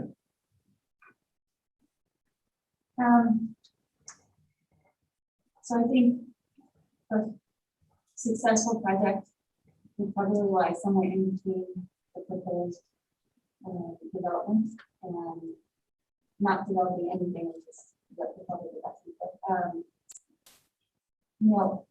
I agreed and understood sort of your rationale for the upzoning and consolidating the properties, but the more that we hear from the public, and the more we look into the property, while it is a transitional zone, I don't think combining the properties with one large building is an appropriate way to do it. I think that your comparison of what's allowed by right was useful, really useful. But I still think, we have two lots, and the owner of the lots is in an unfortunate situation to have to deal with it. But the two lots, I don't think it's correct to just combine them and look at them for all of these 9 variances as a single one. So I'm agreeing with Elizabeth, even though you're suggesting you don't count 9, I think you have to mitigate. If this proposal is the one you're putting forward, there's got to be ways to mitigate this down to a list of 2 serious or 3 serious, I don't know the number, variance requests. And the ones that are popping out to me are the use is included on the coverage, and then just the green space. If we're looking at the intent of Collegetown, there's got to be a lot more sensitivity to green space for such a largely developed set of properties. Okay, well, I think there's some feedback there. I think I heard Jason say they were going to ask for a zoning interpretation. And I've actually done that twice. A lot of people don't know you can do it, but I'm well where you can. So that's a place to start, and we can look at some favorable interpretations. It's, as this board is concerned, we have to do the seeker. We haven't done that process yet, but this is not a structure that's unusual in its form or anything. So, we haven't done that process yet, but I think it's quite likely that this could eventually face a negative declaration, but then it goes to the BZA, and I think what could happen there is anyone's guess. So it's sort of hard for me to forecast what the path forward for this project is, just because it just seems like such an ask at the BZA, but I don't know what they'll do. The one thing I would suggest is if you went to the BZA with the support of the neighbors, I think your odds would be a lot better than going to the BZA under the current conditions. So if I wasn't in the business of offering advice, I'd say try to tweak this design and meet with the neighbors. And if you could at least get a few neighbors to say, you know what, now that we've sat and talked with you and looked at what people as of writing and alternatives, we've actually been persuaded that this is an improvement to the neighborhood. My suspicion is that your shot at the BZA would be much stronger than it is now. But anyway, we'll carry forward with the seeker. But I just think that my personal advice would be that you'd be a lot better off to tweak this in a way that you'd have more public support from you. Lisa? Yeah, I just want to say that, my main concern is that there is no indication that the BZA will support this. So I don't want the board to spend a lot of time reviewing a project that the BZA may not approve. It doesn't matter. You can do a neg deck and they can still say no. So that is, well, okay. So that has been said. I don't know. I know that Jason makes his argument and on behalf of the applicant, and that is interesting, but you're not the people who really has to convince, it's the BZA. So, one thing we could do, he's getting an interpretation, and that will come soon, but we could also get sort of preliminary feedback from the BZA about if they would support this before you really dive into it. I'm not sure how to move forward with this honestly, before we know something about what the BZA thinks about it. So we could, the BZA is, they're not having a meeting in September. They're having current issues, but the drawings as such could be distributed to the BZA for feedback. Not, nobody's going to say we're not going to, just to get a read on where they're at and what they think. That might be perfect. I would say that's the most efficient way to move forward, is to get that interpretation. The interpretation is an actual specific thing, right? Or to get some feedback. Feedback. know, we mentioned, what was that project we mentioned that we tried to do like a sketch plan review with the BZA? Yes. Okay, which one was that? I think 401 did that, and actually, a lot of the bigger projects, we've asked them to go to the BZA, but since this whole abrupt change to open meetings law and all meeting in person, and they're having quorum issues, it's not feasible for them to do that. But just like sometimes you don't do sketch plans anymore because you don't have time, you circulate things and you give feedback. I talked to Megan and she seems like she seems to think that is a feasible thing to do. Well, I mean, I guess I would encourage them to do that as a procedural matter. I mean, tell me if I'm wrong, but if the applicant comes to us with a project, then are we obligated to? I mean, but even if we think we have no chance for the BZA, are we obligated to do it? You're obligated to hear it, but you can also be realistic to, coordinate with the other involved agencies. We can, I mean, they're an involved agency. Right. They have to make a decision. So getting their feedback on, what the impacts of these variances are is absolutely legitimate part of this process. I mean, Megan has suggested at the end of this list, like the guide information for it. We shouldn't take the feedback, I think we should, but I think that's a good thing. All right, well, I guess that's where we are, so let's move on to farmers market. Last project today's farmers market. Thanks, Jason. Okay, thank you. Thank you.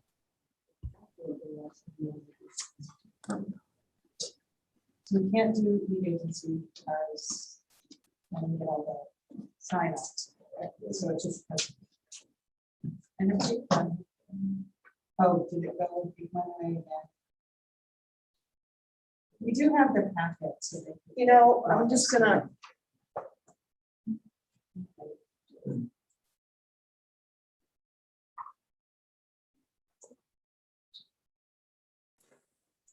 Hello, everyone.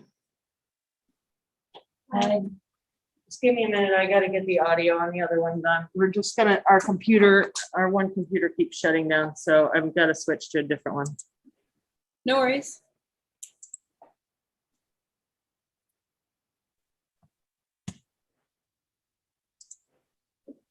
We had a number of people from our project team who were planning to join. Looks like some of them are here, but if anyone from N Architects is in the waiting room, and or Anton Burkett.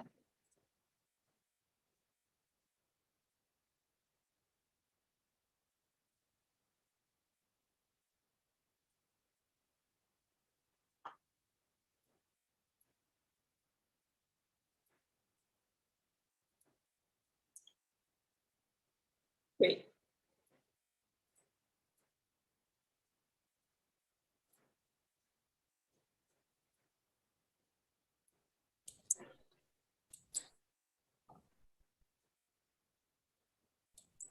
So it looks like our team is here. And so we'll start the presentation whenever you're ready.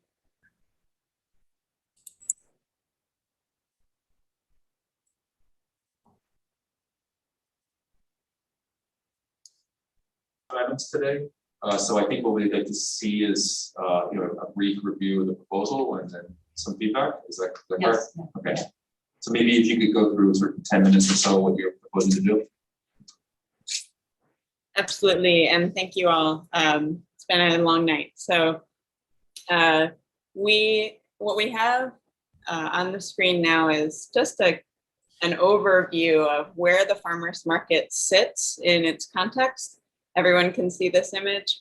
The farmers market is really, as we know, a cultural touchstone for what it means to live in, to visit, to go to school in Ithaca. And this whole design team is very excited and very humbled to that legacy and also to this project site as it's the namesake of the new waterfront zone that was, enacted in 2017.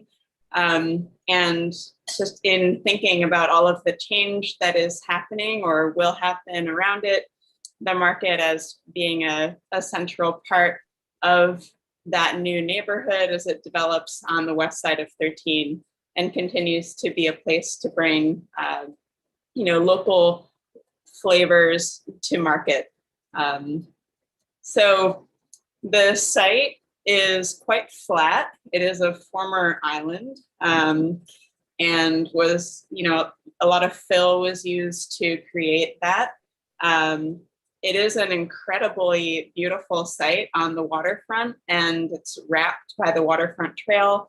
The market has been at this site since 1988, and there's a lot of history there.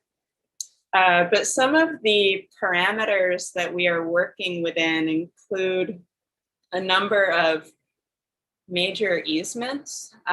There are several NYSEG utility easements on the site that hem the building in, as well as a sewage easement that goes through the existing pavilion and a sewage plant expansion easement on the east side of the site. So our team is working with the wastewater treatment facility to review the effects of the proposed plans on these easements and work out those details separately. The site is on city-owned property, so we anticipate attending common council meetings and further coordinating with the city on all of this. So to bring us to this site plan, this shows the overall site development as it's currently proposed. And what we're asking the board to do is to do a seeker review of the whole picture with us, but the project itself will be phased. The first phase, which if all goes as planned, will begin construction in 2022, is the parking area. So that is what we're anticipating final site plan approval for. And when we're ready with final drawings, we'll come back and get final site plan approval for the realignment of the waterfront trail, as well as other waterfront improvements that we'll be making. And then finally, in hopefully 2024, 2025, we'll begin construction on the new farmers market pavilion and year-long building. So just wanted to give that kind of contextual overview. These are grant-funded projects that the farmers market has been working with the city in applying for, and the client team can speak more to funding and fundraising as you'd like. So with a focus on the parking lot improvements, what's shown here does a few things. Currently, the parking is a gravel lot, and the number of parking spaces really depends on how recently it rains and human behavior. Like, it's quite informal when you go there now. So the way it's currently shown opens up sight lines between 3rd Street and the new pavilion and building, and will be paved, which will be a much more consistent experience as you come to the site. You know how many spaces will be there. It'll be much more like a typical parking area. We will be having as many trees within the parking area as possible. We're taking a very close look at what we can preserve that's currently on site now. And we're looking at pedestrian access through the parking area from 3rd Street along this axis right now, as well as here. And we're proposing a bus drop-off area that's currently shown closer to 3rd Street. And it's possible that in the future, the bus will be able to come closer to the building. But as of now, we're planning for a more simple turnaround here. For the site design, one of the intentions is for the experience of the farmers market, while it's so special inside of the building, to start to bring that experience to be more outward facing and really celebrate this waterfront site. so that you can have the experience within the pavilion, but also allow for vendors the ability to sell facing the water or facing the city side of the market. We have a pedestrian promenade along this side of the building that also serves as a fire access lane. And there will be paved outdoor gathering areas on the water side of the building. Those paved areas that will be, filled with people and boxes of vegetables and things like that will also allow, as we said, for these important vehicular access for fire access, but also before and during market for vendors to load into their stalls. They'll be able to drive around and then park either near the promenade or in designated areas in the parking area.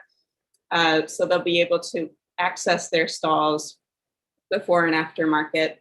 But what this does as a change from what it is today is it peels cars away from the pavilion so that pedestrians can more directly access the building and see what's there. So some of the waterfront improvements that are conceptually shown here include the removal of invasives. Oh, great. Oh, that's perfect. It's been happening to us all night. All right. I will try to pull it up. But I was wrapping up just a quick description of what was shown on the waterfront side.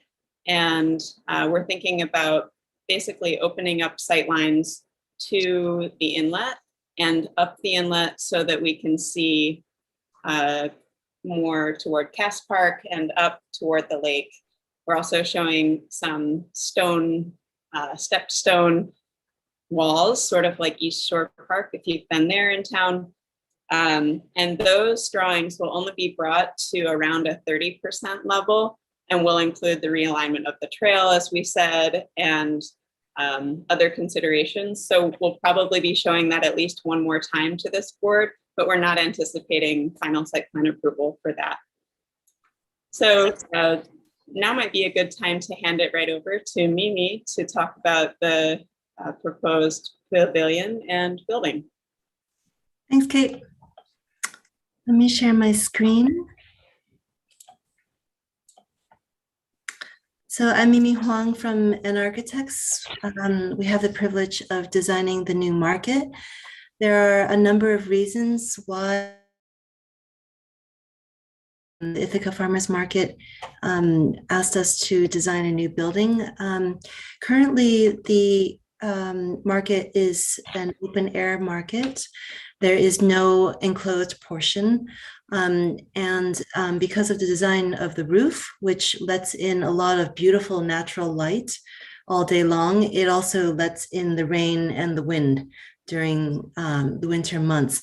And so to increase visitorship and business, more of a year-round facility rather than just the summer, we've been asked to design a new building that will replace the old, that has a winterized portion that keeps the natural daylight, but also solves for the rain and wind, and solves other issues with the building, such as ADA, proper ADA compliance, proper sprinklers, cooking areas that are to code, and also bathroom and fixture counts that are to code. So this is, and where we are in the process, we are wrapping up schematic design. When we sent you these documents, we were just starting with the building elevations, etc. So the next time we see you, we will have 3D images, more immersive, that will answer a lot of your questions. I'm sure you have. So this is the ground floor plan. It is roughly in the same area as the existing market, which is currently a T in plan. This is the winterized portion that we're showing here. Flanking it on the east and the west are non-winterized portions, but they're covered. They will have kind of a split A-frame roof where the lower portion protects the vendors that are on the outside along the perimeter. And then it steps up to create double height spaces with clear story lighting, etc. So this winterized portion, we will do our best to open it up as much as possible so that it doesn't feel like it's a separate part of the market. Some other priorities for IFM were to increase the connection to the waterfront, as Kate mentioned. And so in addition to a kind of central access, we have opened the vendor stall so that there are multiple ways in which you can come in and connect to the waterfront trail and the picnic area in the back. We are also trying to accommodate more seating, general seating and event space. Currently, they're limited to their 20-foot aisle. And so what we are showing here are wider event spaces, more of them, so that different scales of events can be programmed, and wider so that they can lay out their events in multiple ways rather than in just one way. There's also a second floor. Which is open to the ground, so there's going to be a nice double height space. The second floor is changing as I'm speaking, but it includes mechanical storage, the offices and pantry and boardroom for IFM, and some of the public bathrooms. So the bathrooms will need to be split across the two floors because we are trying to hit a vendor stall count that will make the project viable for the market. And you access that second floor from the elevator and two stairs. Both stairs will be visible, very visible from the ground floor, so that families and people looking for a place to sit will easily be able to connect to that second floor from the water side or from the parking side. These are very preliminary elevations. These are the very abstract ones that we sent you. And so we made another attempt to shade so that you can understand the main massing and organization of the building. So these are the north elevations that you're looking at, unfolded because there's a northwest side and a northeast side. You can see in here, this is the winterized portion. And the rest is open air, very similar to what they have. So these windows, which are for the tenants, will have some sort of operability. We're not sure exactly what kind of window, but they may be able to, or they may want to have double-sided transactions facing the market and facing the outside of the building, so that instead of cars parked and vans parked, you will see activity, transactions, and the goods that the vendors are selling. In a similar way, this is the south elevation. This is the view that you will have from the parking lot. This is the winterized portion here. You can see the kind of split roof. This is the lower portion that will give much needed rain shelter for the vendors and for the public who might be approaching from the outside of the market. And then an upper part of that roof with clear story lighting. And I think that's it for these two elevations. Oh, I forgot to mention the peak of the roof, the junction between wall and underside of the roof by code is 30 feet. And then this is the west elevation. It's a short elevation. It's mainly this part. This part is the oblique that you see. So it is part of the open part of the building. We will be coordinating the exhausts from some of the cooking vendors. Because we will sprinkler the building, we will be able to have cooking inside as long as we vent it out. And then this is the smallest elevation. This is the east. In a similar way, we are now studying how we will vent from the cooking vendors out to the east side. By code, it will be 10 feet above the ground and more than 3 feet from any adjacent wall or roof. This is a very preliminary section through the winterized portion, through the portion that will have a second floor. By code, we will hit 12 feet. So we wrote it differently here, but we will hit 12 feet as the level of the second floor. And then this roof varies depending on where you are cutting that section. But so half of it will be open seating area and the other half are the more closed rooms of offices, mechanical rooms, storage. And that is it for our presentation. Thank you. Thanks. So why don't we do kind of a quick round around the room? I don't know, Mitch, you to be taking notes. You want to start? We can. We can't, next month. Yes. Yeah. Thank you for the presentation. This is so exciting to see. I really appreciate you all putting your good minds to this and good design ideas to rearrange kind of a beloved space in Ithaca, like you said, Kate. So this is all super interesting, and I know it's kind of just the beginning and there's a long road ahead, but just a couple of things stood out to me in no particular order. I guess coming from the entrance in, you know, I know one of the issues with the farmer's market these days is the traffic backups on Route 13. And I assume that you have a transportation consultant who's looking at that and that the revised parking lot would help with that, allowing more cars to flow in and around and get them off of that driveway section with all the backups. I think that would be a potentially good outcome of this project if you can impact that. I think the parking lot, you know, it seems like a rather big parking lot. I like the extensive landscape you've included with the tree rows. And, you know, hopefully you can work in some impervious paving and other kinds of stormwater, you know, techniques that aren't about pipes and hard infrastructure, but that you're able to bring some green infrastructure components to a farmer's market project.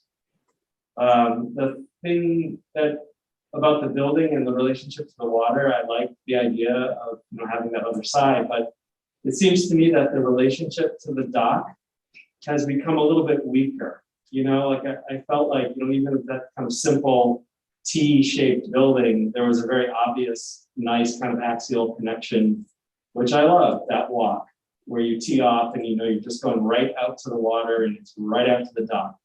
This is a little more ambiguous with the shape, the geometry of the point of the building, and also the paving. You know, the paving doesn't carry across the waterfront trail into the building at all. So I think there's might be an opportunity to explore some kind of stronger relationship to that. And then just really questions for me about like front and back of house for each of the stalls. You know, I know that's really confusing these days, and like where the backs, you know, the service areas of each stall happen within your conceptual plan. It's a little unclear to me, like where the setup and the cooking and the people stand versus where people are circulating, customers are circulating, especially along the promenade and along the edges. So, but I'm sure you'll work all that stuff out. But I really appreciate this. Thank you.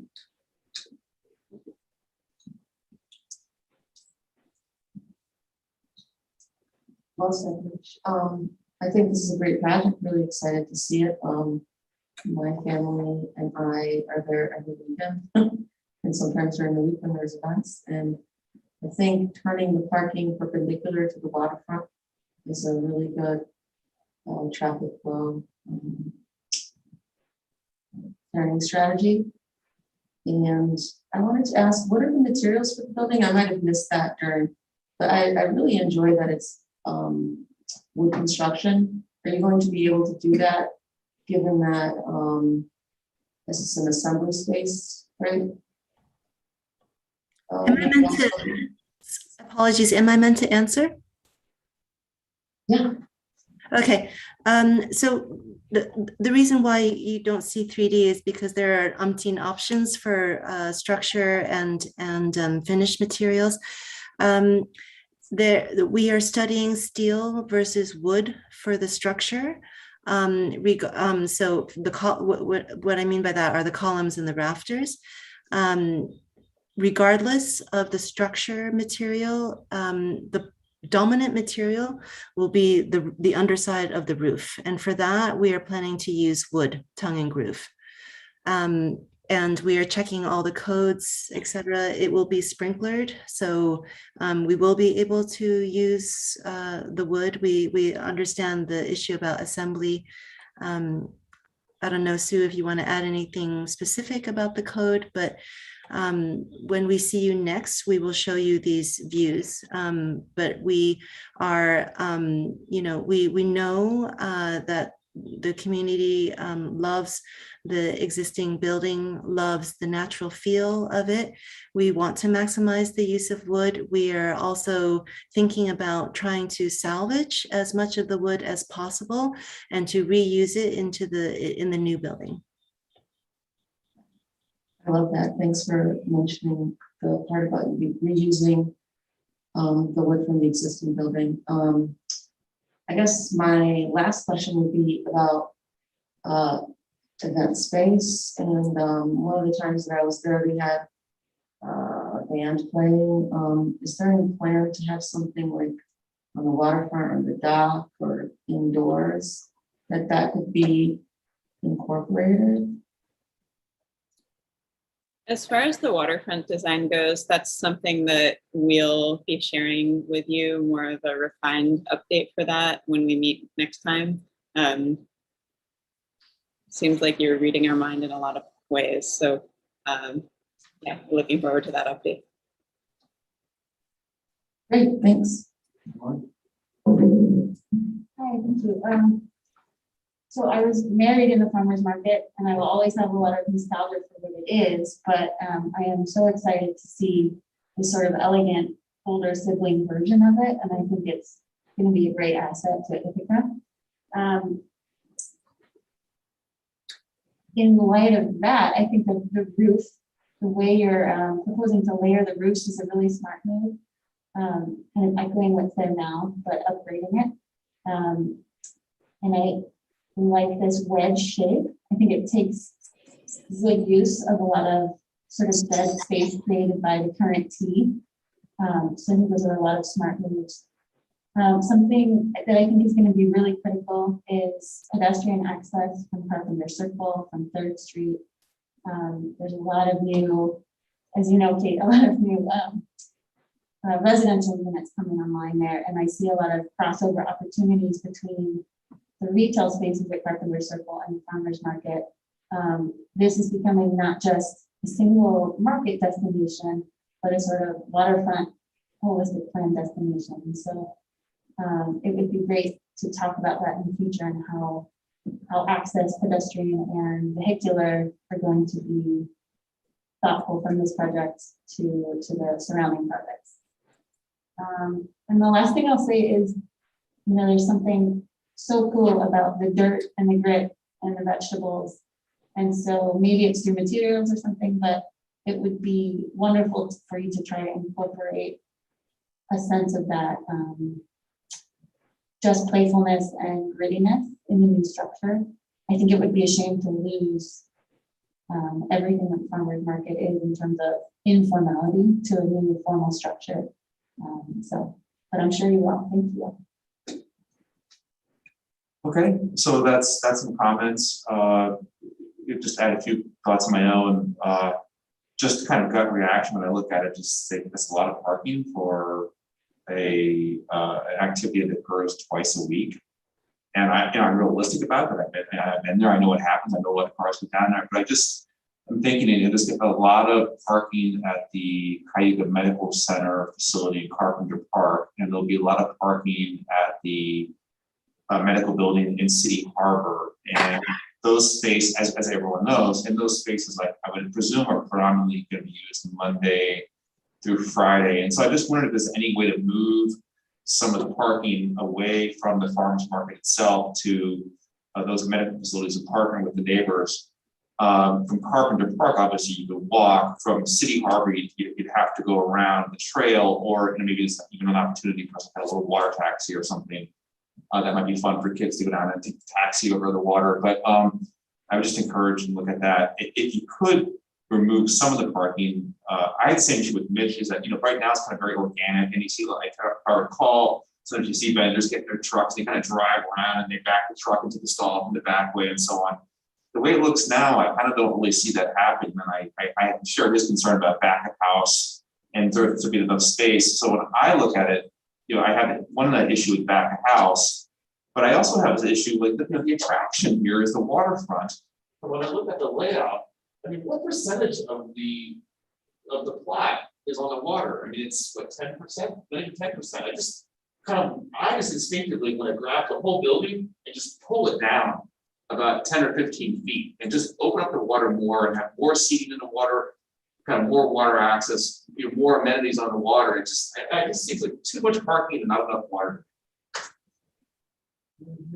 You bring up one of the first things that we looked at, and this a real challenge to balance how hemmed in the building footprint is with existing easements, as well as the waterfront trail and all of the amenities along the water, in addition to the program that we're trying to balance with this new structure. So that's why this was one of the first analysis diagrams we did. Just shows how tight the trapezoidal shape is, as shown in the site plan. There's also a concrete structure that is used by the wastewater treatment facility. Again, there are the easements that run through it. So we're, again, with the waterfront design update that we hope to give, we hope to show that we're taking seriously how beloved that space is, but we're also balancing the things we already talked about, as well as the importance of vendor access to stalls to load and unload, which is part of this footprint that is shown with the paving. Vendors need to be able to pull up and get out of each other's way so that when you're done loading, you can pull away, driving on the waterfront trail and go park. So it's a lot to do in that narrow sliver of land. And another thing I'd like to add about that is that, with having a secure section of the building, basically where offices and permanent structures kind of happen, it will enable us to explore the possibility of using this more during the week and not just on the weekend for other activities. In the farmers markets, working with community partners right now to form a nonprofit organization, Friends of the Farmers Market, to do some of those things. So, I do appreciate you noticing that there will be some off-site parking, options that may be available to us in the neighboring developments. That's going to be key to the problem, because right now, the parking lot that we have, this isn't really any more spaces than what we have right now at the farmers market, and that completely fills up on a Saturday and a Sunday every market. So we need to kind of focus on multimodal access and some off-site parking options as well as this, and then being able to use the facility more during the week. So just to make that point really clear, there are currently, if you count the parking spaces, there are 89 vendor parking spaces today. There's 252 formal customer parking spaces that are in the gravel lot owned by the farmers market. And then there's an additional approximate 56 informal spaces that I'm sure you've seen people make up all sorts of ways to park in. So if you count all of those up and everyone's parked as closely as they can be, today there's 397 parking spaces on site. What this plan shows, and these are still quite, somewhat malleable numbers because we haven't even completed our SD set yet, but What this is showing is 88 vendor parking spaces. 53 of those are along the promenade, and others are dedicated in the parking area. This has 7 accessible spaces and 285 formal customer parking spaces. So that total is 380. So that is less, the existing is 397. We're actually showing 380, getting a lot of green space. So yes, the existing parking number is a little squishy because the ground is literally squishy. But we had to have some kind of a starting point. And as Anton pointed out, having those early conversations with TCAT about the bus drop-off and potential expansion of that bus drop-off was one of our primary multimodal goals. There will be extensive bike parking on the site, and as well as this more straight shot from 3rd Street to connect people on foot, whether they're walking from North Side or Fall Creek or Carpenter Circle and so on, more directly to the building. We are doing our best to balance all of those numbers, and never thought we would spend so much breath on parking, but here we are. I understand that. So I didn't quite follow. I know there were the different easements and constraints, and I guess I missed that the building can't be pulled further away. Although still, that's kind of my gut is that I wish we pulled a little bit more away from the water. If we can't, we can. I understand the parking is what it is. The only thing I can throw in there is I don't know. Lisa probably does know, but what are the plans for the former DOT site, and if there's any possibility to collaborate with that? I don't know. I mean, they have schematic designs now. They're not providing a few more parking than they need, so so far, but I mean, everyone wants their own 400 to 500 car parking lot in the waterfront. That's getting people to work together is very. I mean, I guess I am being unfair that there's I know there's a lot of parking there now, but the fact that it's kind of a disheveled gravel yard doesn't seem like to be. If you formalize it, it sort of seems like it's more. I know it's the same number of spaces, but when you formalize the parking, it looks like a lot more parking than it's just a gravel kind of yard.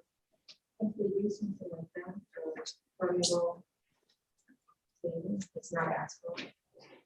Yeah.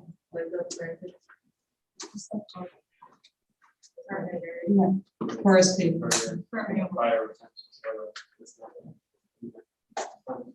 Yeah, it's like it's hard to see what it would look like. Does it look more like? There's a bunch of Yeah, I mean, that would be nice. That's a nicely designed parking lot. It does seem like a lot of parking, but I take the point. It seems like there's one. I think Lisa, that's from the week, so I went there for an art gallery show, and awesome.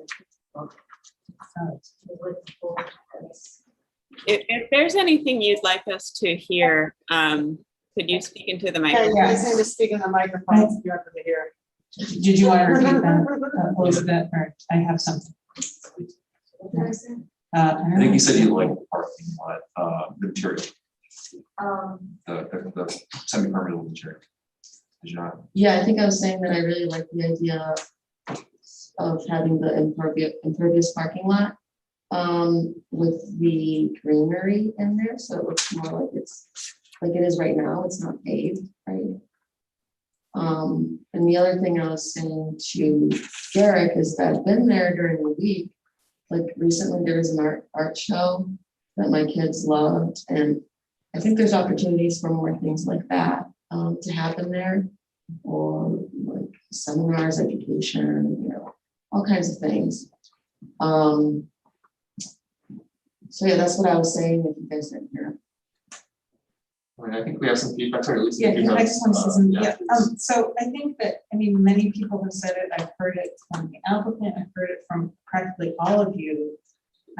This is a very treasured part of the city. It's on public land. It's got all kinds of data about how many people visit it every year. Everybody in Ithaca feels some ownership or identifies with it.